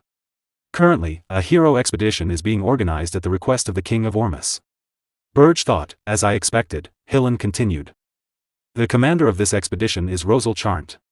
She is a 10-star mage, a top-tier battle mage who specializes in fire magic. The vice commander is Balraf Disroad, a 10-star hero. He reached the highest level through pure martial strength. Out of the 500 members in the expedition, 200 are heroes. Their goal is to kill the Demon King of Beasts. They plan to gather in Ormus and launch a direct attack on the Tower of Beasts. Berge stood up and opened his storage space. He took out clean clothes and put them on. A blue status window appeared in front of him. 200 heroes. That's more than I thought, he said quietly. Hillen replied, the only 10-star members are Rosal Charnt and Balraf Disroad. Berge frowned. Only 2 10-star heroes out of 200 people? Hillen hesitated, then said, it seems there is a group that does not want the Demon King of Beasts to die. They are controlling things from behind the scenes. Berge was confused for a moment. Humans who don't want the Demon King dead? Then he understood, to humans, a Demon King's tower is like a gold mine filled with treasures. Even demon corpses can be used as materials for magic items, so they sell for high prices. The people who profit from the Tower of Beasts don't want their source of money destroyed. He let out a quiet breath. Even things that look simple on the surface are tied to many hidden interests, he murmured. Humans really are complicated. Berge Diaz looked at the blue screen where Hill and Cargill appeared. Then you will join the hero expedition, Berge said calmly. I will tell you the weakness of the Demon King of Beasts. Hillen looked confused. Berge continued, but the Demon King of Beasts must be defeated by you, and only you. After that, absorb his power. He paused before adding, a hero who has killed 2 Demon Kings. It will be much easier for you to gain the trust of humans. On the screen, Hillen hesitated. I'm grateful, but... If I become stronger, are you sure you can still control me? Berge's expression turned cold and serious. Do you think absorbing 2 Demon Kings will be enough to fight me? Hillen quickly lowered his head. And no. Leave it to me. The call ended. Berge began walking forward. All right. I need to return, beep. Another blue screen appeared. Gordon? Speak, Berge said. On the other side, Gordon looked shocked. Gordon? Speak? Who are you? Berge sighed in annoyance. Not this again. I am your Demon King. Speak. Gordon was still confused. Master. Why do you look like that? I said, just speak. Ah, yes. Gordon quickly replied. An emergency summons has been issued from the Tower of Beasts. Berge's eyes widened in surprise. Draxon. Really? Correct. The message just came in, Gordon answered. The scene shifted to the Tower of Beasts. The Beast King, Draxon, stood in front of a large gate with his subordinate beside him. 2 portals slowly appeared in front of them. From the first portal, Yugur Belva, the Demon King of Indestructibility, stepped out. He looked at Draxon Doldov and asked, What is it, Draxon? From the second portal, Reyna Soldian, the Demon King of Winters, appeared. She frowned and said, It always smells terrible here. Draxon Doldov looked at them and said calmly, Go upstairs first and wait. I will come with the last guest. All right, Yugur replied. Yugur and Reyna walked forward with their subordinates and entered the tower. Draxon remained standing alone. He clenched his teeth in anger. A red aura burned in his eyes. Berge Diaz. Jason Kokmundo. You are late, he thought. Are you weighing your options? His eyes grew colder. Berge Diaz. If you are late, I will consider you a suspect. The scene changed to the forest. Berge Diaz quickly returned to his demon form. Dark wings spread from his back. I let my guard down for a moment. He pushed off the ground with strong pressure and shot into the air. There's no time. A blue screen appeared beside him. Gordon spoke from it. Since Master is already near Ormus, I am the only one who needs a portal to the Tower of Beasts. No, don't. Berge shouted while flying. Gordon looked shocked. What? Are you already on your way? Yes. I'm heading there right now. The call ended. Berge thought quickly. If I arrive without using a portal, Draxon will ask why I was nearby. That will increase suspicion. But arriving late will also make him suspicious. First, I must return to my own tower. Then I will take the portal with Gordon to the Tower of Beasts. He flew as fast as he could. At this speed, I won't make it. I'll be a few minutes late. Faster. I need to go faster. Suddenly, his heart burned with a powerful aura.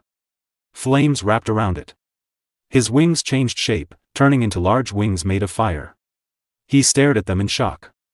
Phoenix wings. Wait. I don't want to use my mana right now. Then he realized something. His heart was burning with Phoenix mana. He touched his chest. Impossible. Is it still alive inside me? That's why the animals gathered earlier. Suddenly, his eyes widened. His speed increased greatly. It was too fast. He tried to control it, but he couldn't. The air pressure distorted his face as he shot through the sky like a burning comet. In moments, he reached Berge's tower. But he couldn't stop. He crashed straight into the tower's barrier. The barrier protected the tower, and it did not break. Black smoke filled the air. Berge fell to the ground inside the tower. He held his head and said nervously, I arrived on time. But I can't control it. He took a deep breath. I must be careful until I fully tame the phoenix. He stood up. Gordon, are you ready? He paused and felt his chest again. It seems the phoenix used all its power. And fell asleep. Gordon's voice came through the screen. Yes. Are you on the first floor right now? Yes, Berge replied. Come down quickly. We are going to the Tower of Beasts immediately. The scene shifted to Ormus Place. Many heroes had gathered there, and they were all staring at Rosal Charnt. They whispered to each other, blushing with excitement. Is that the Rosal Charnt who awakened all magic at the age of 5? The idol of the magic tower. Rosal Charnt? It's my first time seeing her in person. Should I ask for her autograph? One hero said shyly, it feels embarrassing to make such a fuss when we're fellow heroes. Another stepped forward and said proudly, Rosal, it's an honor to fight by your side. I will record today as my greatest achievement. Someone else added, behind them, another hero thought, those people. I was just about to greet her. Meanwhile, Rosal was sitting on the ground. She waved her hand carelessly. Yeah. If you're done, get lost quickly, you losers. Rosal Charnt, commander of the Dawn's Flame Strike Squad. One of her subordinates quickly shouted, Commander, please watch your language. Our squad's reputation gets worse every day. Rosal narrowed her eyes. What did I do? As far as I can see, they're just losers. How am I supposed to clear the tower with trash like that? Suddenly, the heroes turned their heads and began whispering again. Is Hillen Cargill joining this time too? The 10-star hero who defeated the Demon King of Lust? I heard the Erzist expedition failed. But a 10-star hero is still a 10-star hero. Hillen Cargill walked up to Rosal and raised his hand in greeting, long time no see, Rosal Charnt. I came to help with this expedition. Rosal smirked. Still thick-faced as always, I see. You're not wearing that dirty ring anymore. Did you leave it behind because there are no elves here? Hillen laughed nervously. Let's save that topic for later. Damn it. She knows exactly how I killed the Demon King of Lust. He thought. If she starts talking, my reputation will be ruined. If not for the Demon King's orders, I would never have met her. Rosal stood up and said confidently, in that case, I'll finish off the Demon King of Beasts. Don't bother me with your dirty hands. Hillen laughed. Of course. But in his mind, he thought, funny. The Demon King of Beasts' head is mine. A portal appeared in the Beast Tower, and the Demon King Berge stepped out of it with his subordinate, Gordon Ramsay. At the same time, another portal opened nearby. Jason Cockmund also arrived with his own subordinate. Standing in front of them was Draxen Doldorf, the Demon King of Beasts. His face showed clear anger, and his eyes were full of fury. He spoke in a harsh voice, Jason Cockmund, Berge. You made it in time. I will explain everything once we are inside. Berge calmly nodded his head, though inside he felt relieved that they were not late. Soon, all the Demon Kings gathered on the top floor of the Beast Tower. Yugur Belva looked curious and asked, Draxen Doldorf. What happened that you called for an emergency meeting? Berge stood beside him silently. Meanwhile, Jason Cockmund, the Demon King of Lies, smiled and said, I heard that the hero's journey against the Demon King of Lust has started in Ormuth. Is this related to that? Draxen Doldorf clenched his teeth angrily. Since you already know some of it, I'll be honest, he said with anger, one of the Demon Kings gathered here sent a high-ranking demon into my territory. Hearing this, everyone was shocked. Draxen Doldorf continued, that demon stole the corpse of the phoenix I was planning to absorb. And that bastard also caused the second prince of Ormuth to die. Which started the current hero's journey. Yugur Belva was surprised and thought to himself, Draxen Doldorf was hiding a phoenix. Reyna Soldian, the Demon King of Winter, also thought quietly, losing his summoning beast like that was foolish. Jason Cockmund thought to himself, deliberately starting a hero's journey is basically an attempt to kill another Demon King. Draxen Doldorf continued speaking angrily, maybe that demon even killed the dwarf princess.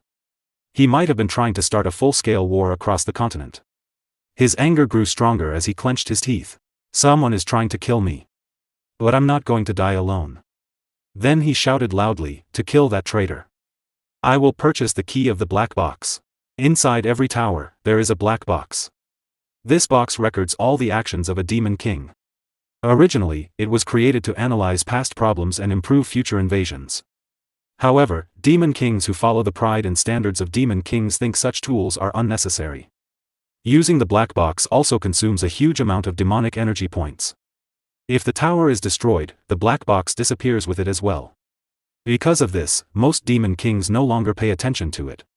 When Berge Diaz heard about the black box, he felt nervous. The black box.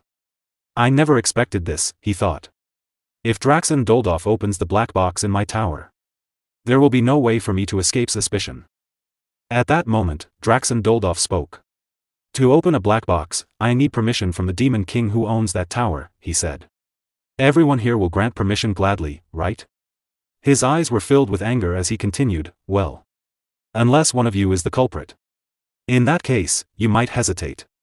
Hearing this, Berge Diaz felt nervous and afraid, that bastard Draxen.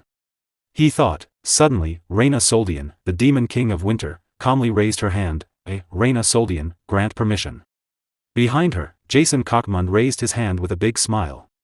I, Jason Cockmund, grant permission. Yuger Belva also raised his hand and gave his permission. Berge Diaz looked at them for a moment. Then, with no other choice, he slowly raised his hand as well. I, Berge Diaz, grant permission. After hearing that everyone had agreed, Draxen Doldov said, good. Everyone has approved. Excellent. He clenched his teeth and added, I will contact each of you later with the results. For now, this meeting is over. The black box key is a single-use item. Buying it requires a huge amount of demonic energy points. Its price is 9,999,999 points. Right before a hero's journey begins, Draxen would not waste such a large amount of demonic energy points or risk his life without reason. But once the hero's journey ends, whether it succeeds or fails, and everything settles down, he will definitely buy the key. When that happens, he will open the black boxes of Berge Diaz and Jason Cockmund.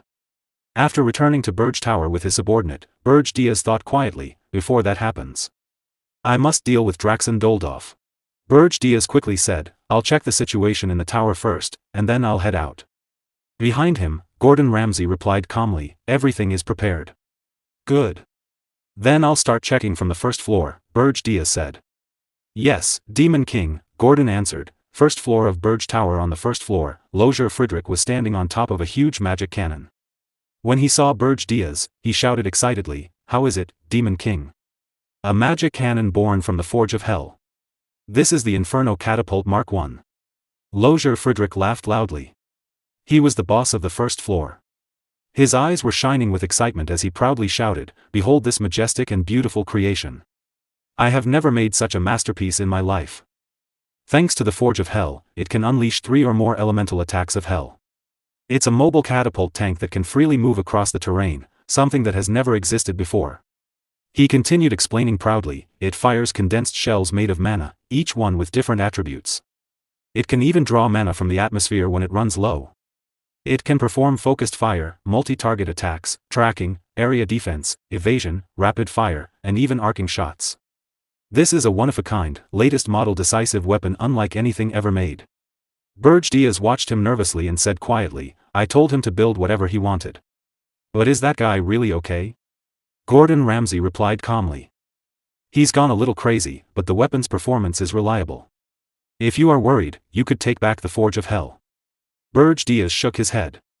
No, leave it. Let's see how far he goes. Behind them, Lozier Friedrich continued shouting happily, thank you, Demon King. I'll make them bigger and stronger.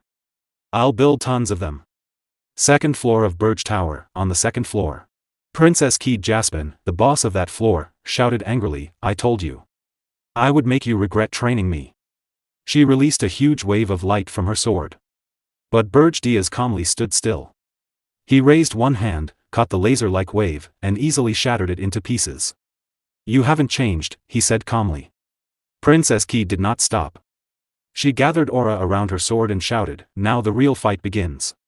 She used her technique, Jaspin Combat Sword Technique, Crescent Moon / variant, Crescent Moon Shatter. She jumped forward and focused all her aura into one powerful attack aimed at Berge Diaz. Berge Diaz laughed with a wild smile. You've improved a little, he said. But you still need more training. He then summoned a dark magic orb filled with dark energy. When Keed saw it, she froze. Her eyes widened in shock, and sweat appeared on her face. This can't be. You countered my technique so easily.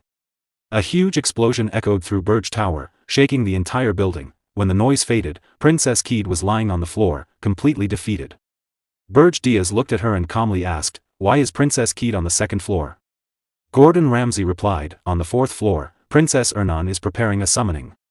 So we temporarily moved Princess Keed here." Berge Diaz looked surprised. "A summoning? Fourth floor of Berge Tower." On the fourth floor of Berge Tower, Ernan Hilderin, the boss of that floor, was using Senial power to perform a summoning. She closed her eyes and raised both of her hands. Many magic circles appeared around her as she quietly chanted the spell. Sweat ran down her face as she continued, "Great Spirit of Water. Guardian of Water." She cut her finger and let a drop of blood fall onto the summoning circle, bound by blood and blood. "Soul and soul. I form a contract." Her blood touched the magic circle, and the light of the spell grew stronger. Then she opened her eyes and said with the last of her strength, "In the name of Ernan Hilderin, I ask you. Please answer my call." Inside the large magic circle, water slowly began to rise. From that water, a spirit appeared. She opened her eyes and looked surprised. "Oh. Someone talented enough to summon me inside a Demon King's tower," she said. "Interesting." She raised her hand and spoke again, "By the primordial covenant, I, Neruniel, a high-ranking water spirit, acknowledge the human who summoned me." She reached out and touched Ernan's hand. "I accept Ernan Hilderin as my sole companion." A bright light filled the entire room. When the light faded, Ernan's body floated gently in the water, unconscious from exhaustion. After a few minutes, her body slowly began to fall, just before she hit the ground. Berge Diaz caught her in his arms. Ernan slowly opened her eyes, weak from using so much energy. "Demon King?" she asked softly. Berge Diaz smirked. "I almost missed a rare sight." "Good work." Ernan gave a small laugh. "It's nothing. It's thanks to the Senial power you saved for me, Demon King." Suddenly her expression changed. With a sweet smile and a red face, she said, "I love you, Demon King." Then she suddenly realized what she had said. Her eyes widened in panic, and she began blushing heavily. "And no. That wasn't me." Berge Diaz looked at her with an angry expression. Ernan quickly tried to explain. "Please believe me. That voice sounded like mine, but I really didn't say that." Berge Diaz looked behind her and said calmly, "You summoned an annoying spirit." Ernan turned around and looked behind her. She was shocked. The spirit Neruniel was standing there, laughing. "Oh my, what should I do? I accidentally said it out loud," she said playfully. "But I really do love the Demon King." She smiled mischievously. "That's no fun. You already figured it out?" she continued happily. "I am Neruniel, a high-ranking water spirit. My hobby is reading romance novels. My favorite genre is forbidden love." Berge Diaz thought to himself, what kind of nonsense is that? Ernan was also shocked and confused. "What are you even talking about?" she shouted. Princess Ernan blushed and nervously tried to cover her face with her hand. Flustered, she said, "What? Dating? What are you talking about?" The water spirit Neruniel smirked and replied teasingly, "The pure love story of the Demon King and the princess is already famous in the spirit realm, you know." Then she added with a playful grin, "I couldn't miss out on such a juicy situation. So, when are you two making it official? Or is it still just a fling?" Princess Ernan grew even more embarrassed and replied nervously, "Please. Just go back." Neruniel looked surprised. "What? But I was just summoned for the first time in ages." Suddenly, Demon King Berge Diaz standing behind the princess. He slightly and said, "Wait." Then he looked at the High Spirit and asked, "High Spirit Neruniel, how do I look to you right now?" Neruniel cheerfully replied, "What? Well. You look like a handsome Demon King who's destined to end up with the princess." Berge Diaz shook his head slightly. "I'll ask again." He then used his phoenix power, concealing his demonic aura with a layer of pure energy. After doing so, he asked once more, "Now. How do I look to your eyes?" Neruniel's expression suddenly changed in shock. "Just a moment ago you were a lump of demonic energy. But now? What is this pure mana? You're not a Demon King. But a spirit." Behind her, Princess Ernan was also surprised to see Berge Diaz in this form. Berge Diaz looked at his own hand and murmured, "To think it could even fool the eyes of a high spirit." He then smirked slightly. "That means the other Demon Kings and even the heroes won't be able to notice either." His eyes sharpened as he continued, at this rate. The Demon King of Beasts. I might be able to take him out myself. Hearing that, Princess Ernan looked confused and asked hesitantly, the Demon King is going to take out another Demon King. The scene shifted to Demon King Berge Diaz, flying rapidly toward Ormus with his demonic wings spread wide. On a blue communication screen, Gordon Ramsay appeared on a call. He shouted furiously while grabbing his hair. Demon King. Are you serious? What kind of Demon King goes out to kill another Demon King? Berge Diaz calmly replied, I thought I explained everything earlier. The scene then shifted to a few hours earlier in the tower. Gordon Ramsay had asked, where are you going? The Demon King casually replied, to kill Draxon. At the time, Gordon Ramsay didn't fully understand and simply said, yes. Have a safe trip. Then he suddenly paused and exclaimed, wait, what? The scene returned to the present. Gordon Ramsay shouted again, what kind of explanation is that? I don't understand it at all. Berge Diaz replied calmly, I thought you said you would stop questioning my decisions. Gordon Ramsay quickly answered, this is a completely different matter. Setting aside the fact that it goes against the usual rules, if the other Demon Kings find out what you're planning. Still flying through the sky, Berge Diaz replied seriously, exactly. If I don't eliminate Draxon before he opens the black box, then I'll be the one who's finished. Gordon Ramsay looked shocked and replied nervously, I understand your reasoning, but even so, isn't it too dangerous? You still haven't overcome Arian's dimensional energy. Dimensional energy works on a simple principle, every dimension is naturally hostile to other dimensions. A dimension fiercely rejects foreign intruders and crushes them with its dimensional energy. Demons, whose powers are suppressed by this dimensional energy, become significantly weaker than they are in the demon realm. It is the natural order of the world for the chosen heroes to eliminate these weakened intruders. This is simply how the world maintains balance.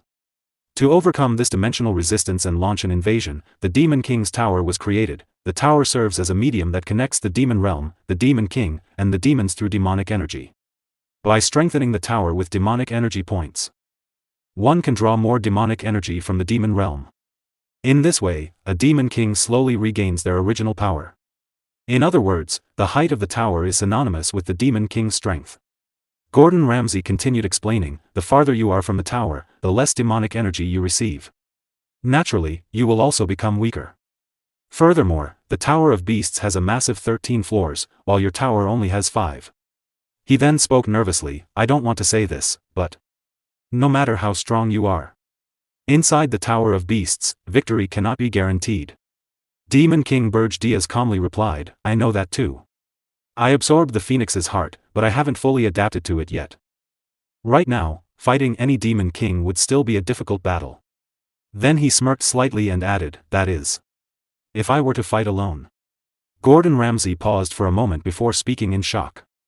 Don't tell me. My lord. Berge Diaz spread his wings and continued flying through the sky, his phoenix power surrounding him as he smirked.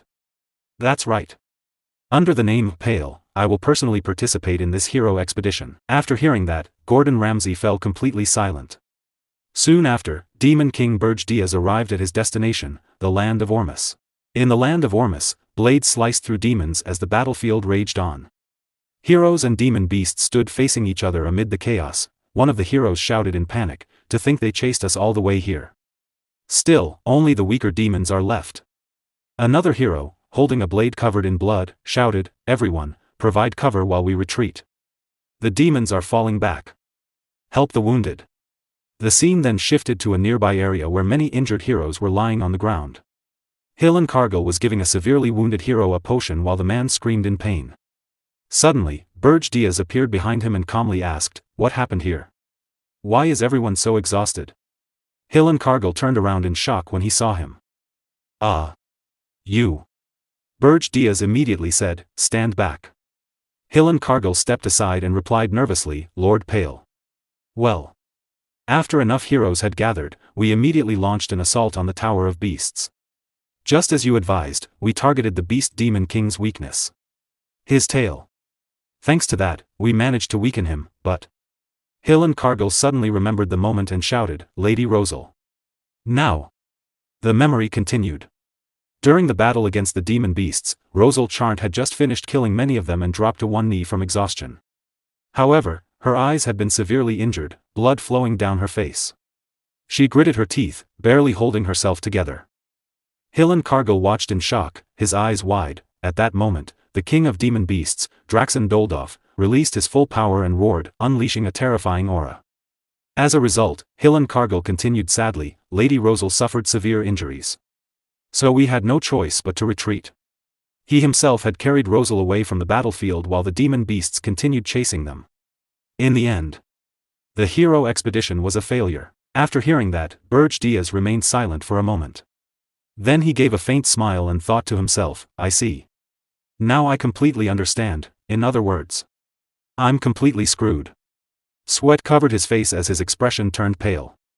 But Hillen Cargill continued speaking. Even though we lost, we managed to deal significant damage. He'll have to spend time healing his fatal wounds, and we also killed many of his demons. Hearing that, Berge Diaz reacted immediately. If that's the case, there's still time. He thought nervously. We just need to resume the expedition before Draxen repairs the tower. Then he quickly asked, wait. Rosal Charnt was attacked? What was Balraf Disro doing? Wasn't his job to protect the mage? Hillen Cargill gritted his teeth and replied. That guy. Disrode. Before he could finish, Rosal Charnt herself appeared in front of them and said coldly, he ran away right before the attack on the Tower of Beasts. Berge Diaz looked confused when he heard that. Rosal Charnt clenched her teeth angrily and said, Balraf Disrode sponsors are the ones who profit from the tower's continued existence. They're all money-crazed bastards. Berge Diaz looked at her and said, you must be Rosal Charnt. Rosal turned around and replied, I see you came to join the expedition late. But as you can see, we're a complete mess right now. Berge Diaz then asked calmly, are you willing to try again? Rosal was shocked at first. What? Then she angrily pointed at her injured eyes and shouted. Of course I will kill the beast Demon King.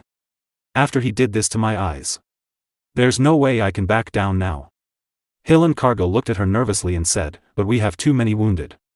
We ran out of potions just now. This isn't a situation where we can start another attack immediately.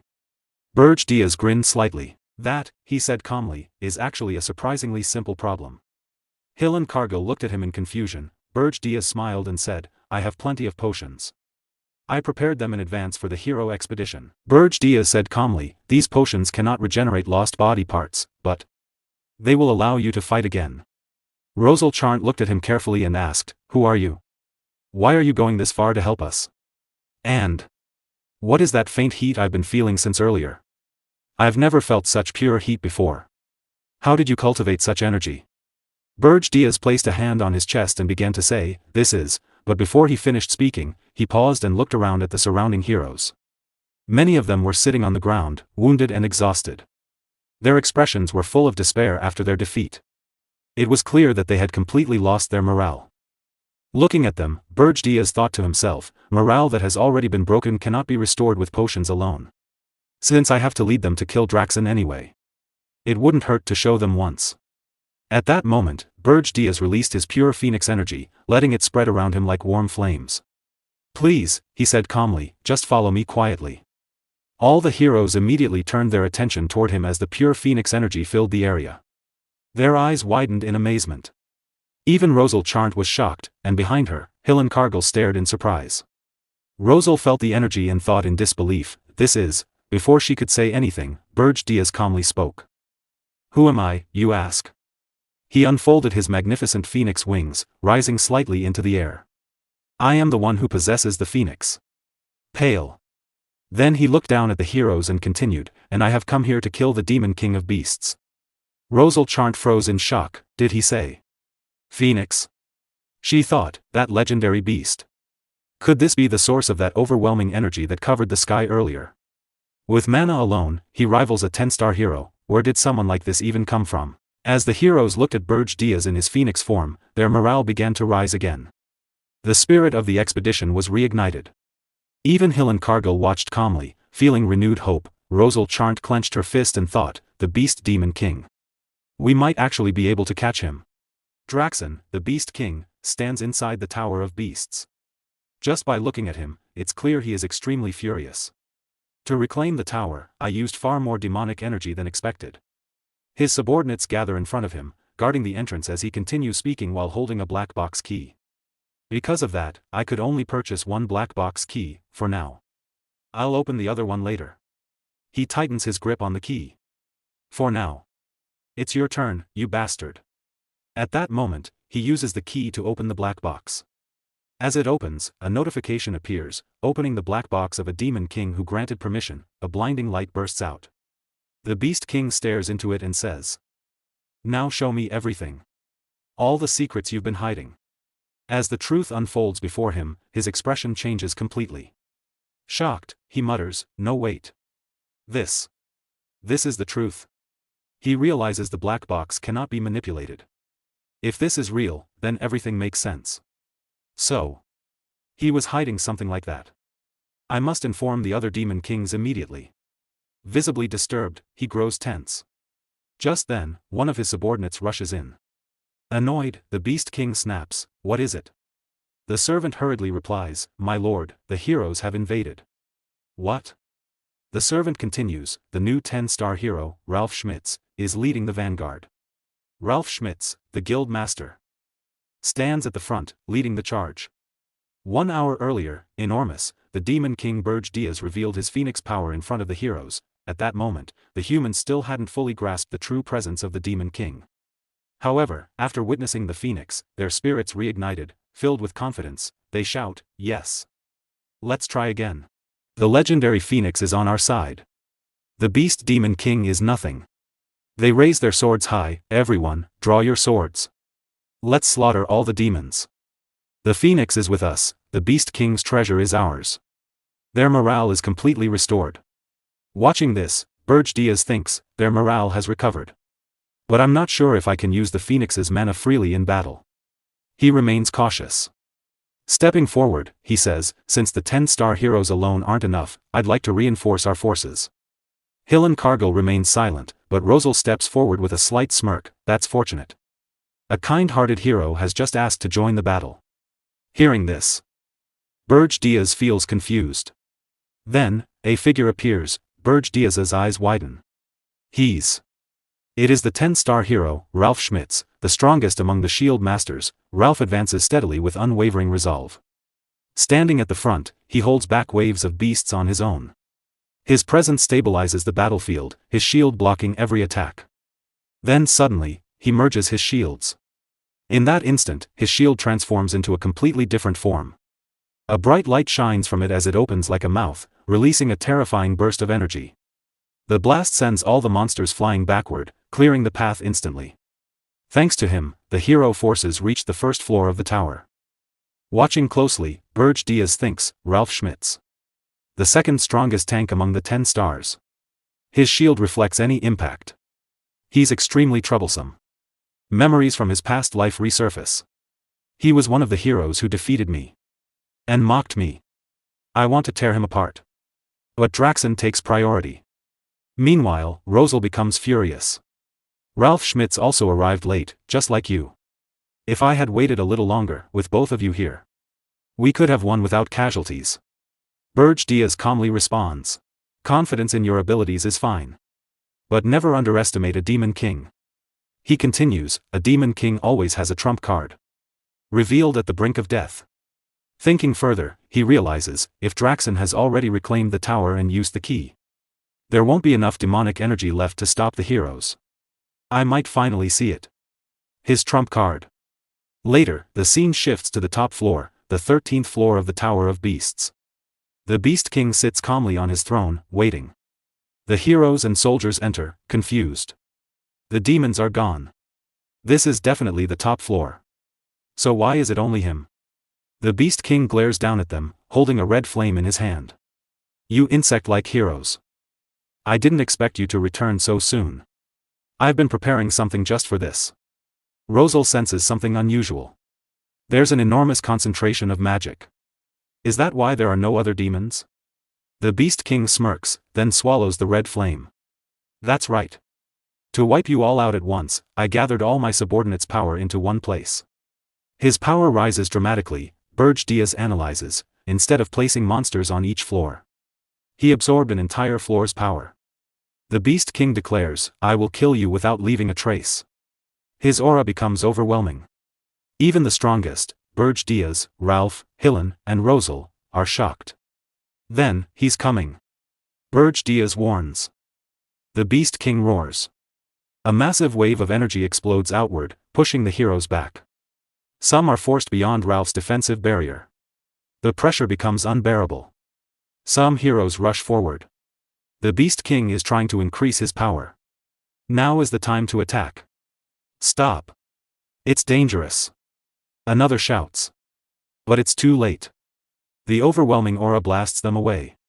Ordinary heroes cannot withstand it, even Ralph's shield begins to crack. But he regains focus, reinforces his power, and restores the shield. Then he releases a powerful wave of energy toward the Beast King. The Beast King steps forward. Now in his true form, his presence is on an entirely different level. His eyes glow with rage as energy swirls around him. With a single wave of his hand, he deflects the incoming attack effortlessly. Hillen is shocked. My magic. Rosal stares in disbelief. He deflected that so easily.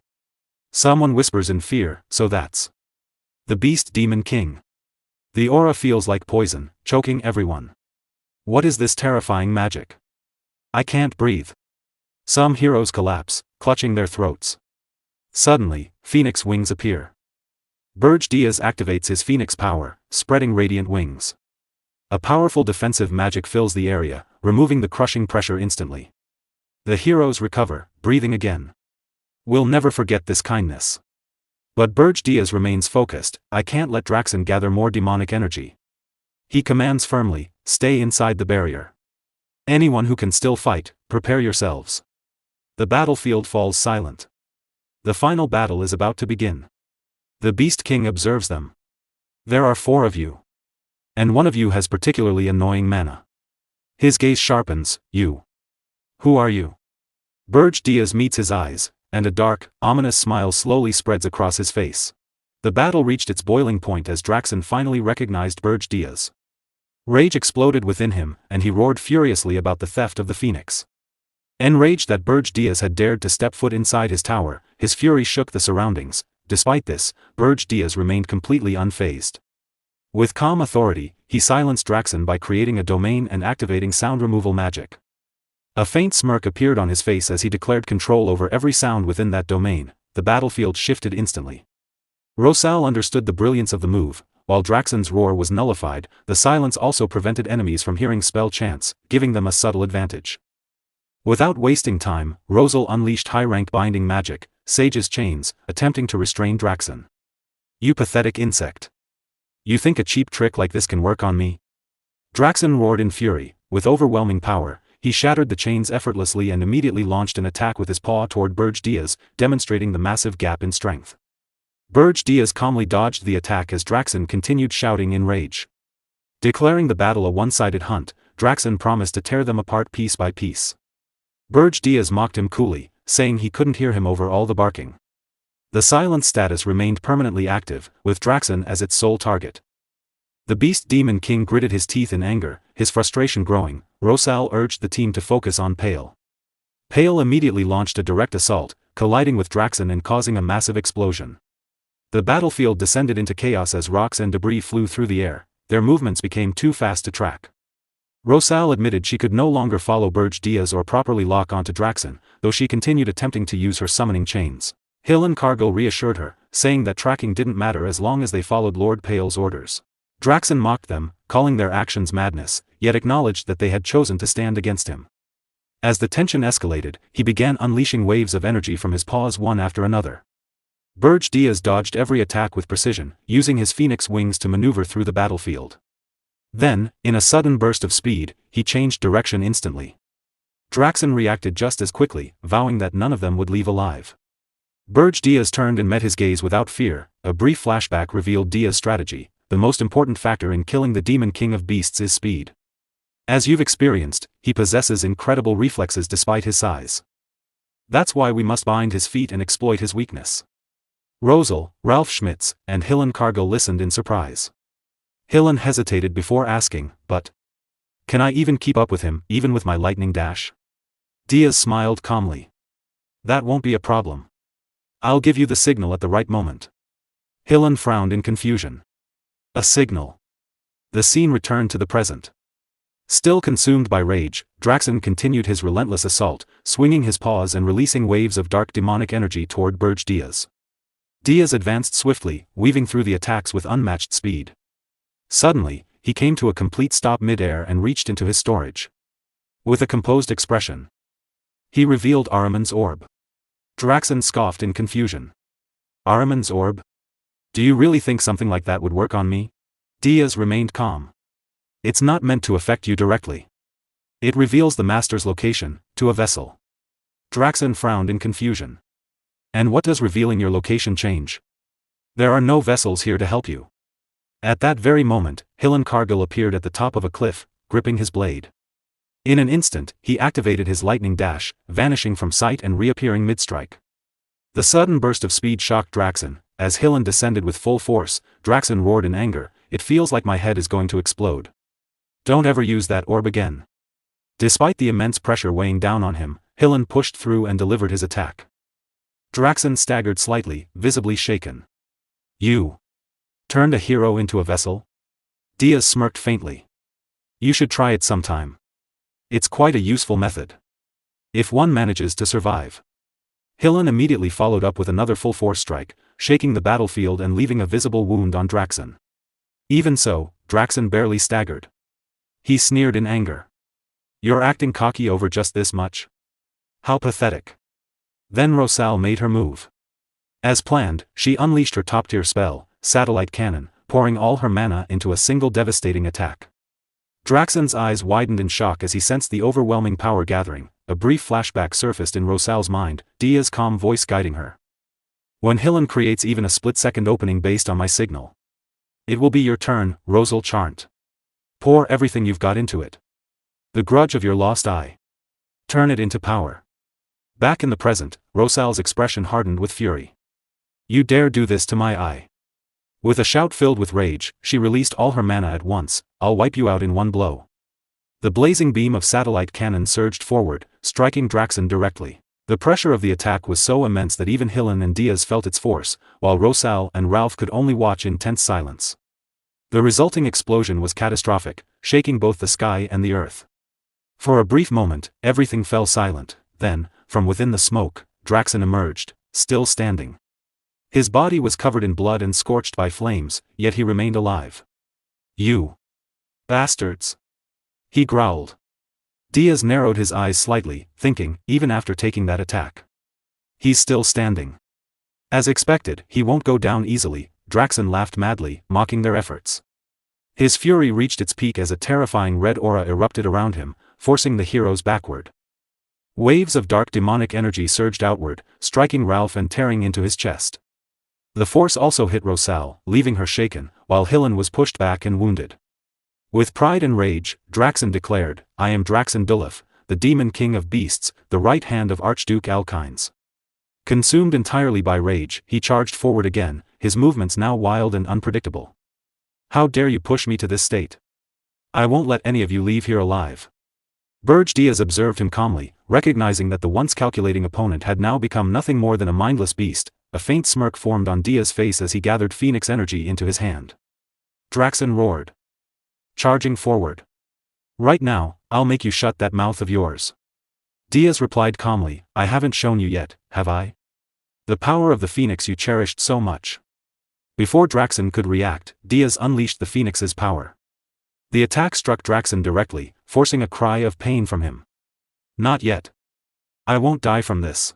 Diaz moved instantly, striking again with precise timing and interrupting any chance of recovery. Draxen was knocked back toward Ralph, who braced himself and unleashed a powerful wave of mana through his shield, slamming it into Draxen's back. Draxen screamed as the attack connected. Meanwhile, Rosal, though wounded and lying on the ground, identified his true weakness, his tails. Without hesitation, she gathered what remained of her strength and launched a precise attack, severing one of Draxen's tails. He screamed in agony as his body reacted violently. Seizing the opportunity, Rosal cast Sage's chains once more. This time, the glowing chains held firm, suppressing Draxen's mana and binding him completely. Hillen Cargill stepped forward and activated his healing ability, restoring his allies while reinforcing his own body for the final strike. With Draxen restrained and weakened, the team moved as one. In a single, clean motion, the final blow was delivered, severing Draxon's head. Silence returned to the battlefield. The oppressive aura vanished, the ground stopped trembling, and the air slowly calmed. Berge Diaz stood over the fallen Demon King, a faint smirk still resting on his face. After confirming the victory, he calmly declared that he would make good use of the Phoenix. With that, he bid farewell to Draxon. As Hillen moved in a single decisive motion, he sliced off Draxon's head. The severed head flew through the air and landed heavily on the ground, sinking into the dirt as the Demon King's body collapsed lifelessly. For a brief moment, silence fell over the battlefield. Then, the remaining heroes erupted into loud cheers. Overwhelmed with relief and victory, they celebrated the end of the long battle, shouting that they had finally won. Voices rose louder and louder as they declared that Hillen Cargill had defeated the Demon King Draxon. The crowd began chanting his name, calling him Lord Hillen. Standing at the center of it all, Hillen proudly raised his sword high into the air. A confident smile spread across his face as he basked in the waves of praise. Inside his mind, however, his thoughts twisted with dark ambition. He craved even more recognition, more admiration, and more worship. He wanted the cheers to grow louder and continue endlessly. In his mind, he declared himself the strongest hero in history, already envisioning a future where he alone stood above all others. Just as the moment reached its peak, the ground began to tremble violently. Cracks spread rapidly across the structure, and the tower started collapsing. Panic instantly replaced celebration as everyone realized the danger. Shouts filled the air, warning that the tower was coming down. Orders were yelled rapidly, heroes were told to grab as many treasures as possible. To prioritize giving recovery potions to the 10-star heroes, and to escape immediately. Amid the chaos, Berge Diaz stood still for a moment, staring at Draxon's lifeless body. His thoughts lingered on the fallen Demon King. Reflecting on the path Draxon had taken, he wondered whether someone like him would ever be given a second chance. In the end, he concluded that even if such a chance existed, it would have been meaningless. Draxon had clung to the standards of a Demon King until his very last breath. With urgent haste, everyone finally managed to escape the collapsing tower. Carrying as many treasures as they could, they fled just as the beast tower crumbled completely, turning into a pile of ruins. Outside, Rosal confronted Hillen. She observed him carefully and concluded that he had planned everything from the very beginning, intending to be the one who took the Demon King's head. Hillen dismissed the accusation calmly, claiming it was merely a misunderstanding given the chaotic situation. Rosal responded with indifference, making it clear that she did not fully believe him. In her thoughts, she recalled how suspicious she had been when Hillen suddenly decided to join the battle. She reflected on the Demon King's power, acknowledging that although it had not lived up to expectations, they had still fought at the risk of their lives. In the end, she had survived, partly thanks to Hillen, and she could not deny that. Still, she brought up another matter. She informed him that she had taken the Demon King's corpse and asked if he had any objections. Hillen stated calmly that he had none. At that moment, loud voices called out to Rosal, urging her to come quickly. Among the wreckage of the Beast Tower, something unexpected had been discovered. The kidnapped prince and princesses had been found.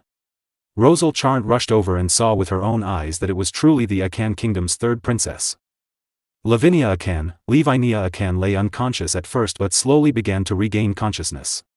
Shocked and alarmed, Rosal Charnt questioned why she was there. Lavinia responded in her usual fragmented manner, mentioning materials. Rosal Charnt quickly connected the dots and realized that Lavinia had come to gather materials for creating a chimera. She reacted with disbelief, questioning the princess's sanity. Lavinia simply added that it involved monsters. Rosal Charnt grew even more alarmed, realizing that Lavinia had entered the dangerous tower alone just to obtain monster flesh. The situation was clearly reckless and life-threatening. Observing this strange exchange, others nearby were confused about how Rosal Charnt could understand Lavinia's unusual way of speaking. Concerned, Rosal Charnt asked if the Demon King had harmed Lavinia in any way. Lavinia replied with fragmented words about money and monsters. Rosal Charnt interpreted this as Lavinia having traded monsters in exchange for money, which Lavinia confirmed. Hearing this, Berge Diaz quietly pieced everything together.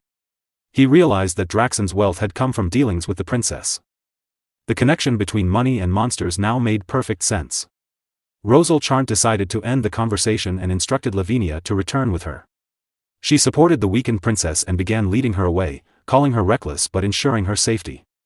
Watching this, Berge Diaz reflected on Lavinia's actions. Entering the tower alone and making deals with a Demon King for the sake of chimera research was beyond normal reasoning. He recalled thinking the same in his previous life and reaffirmed that she truly was a dangerously unpredictable princess. The scene then shifted smoothly to the Hero Guild, where a meeting of elder heroes was underway. They discussed the aftermath of the battle, noting that the Beast Tower had been an important hunting ground. They expressed frustration over the effort they had put into coordinating with sponsors to keep the 10-star heroes in check, only for an unexpected figure to lead the expedition to victory. This mysterious individual was known as the owner of the Phoenix.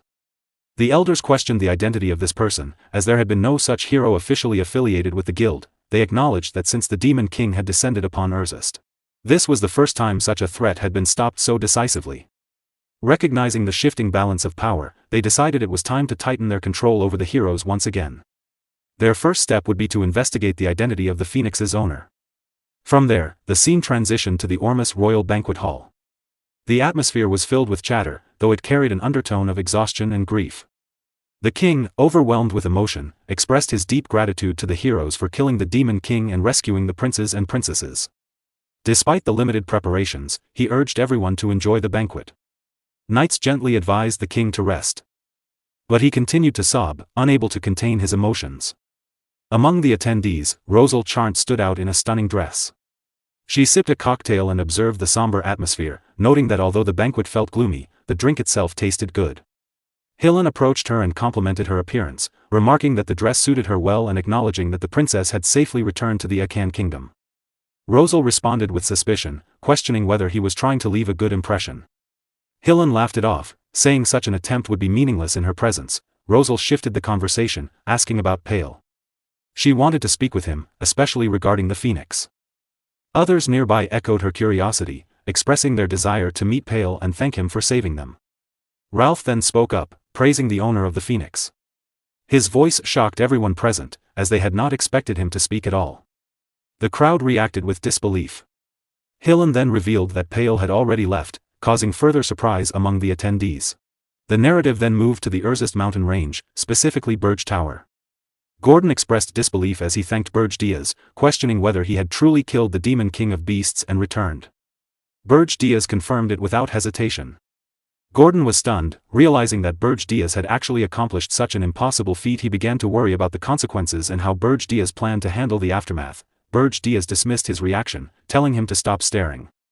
Taking his seat on the throne, Berge explained that with Draxen dead, other Demon Kings would soon make contact. If he were absent during that time, suspicion would fall on him.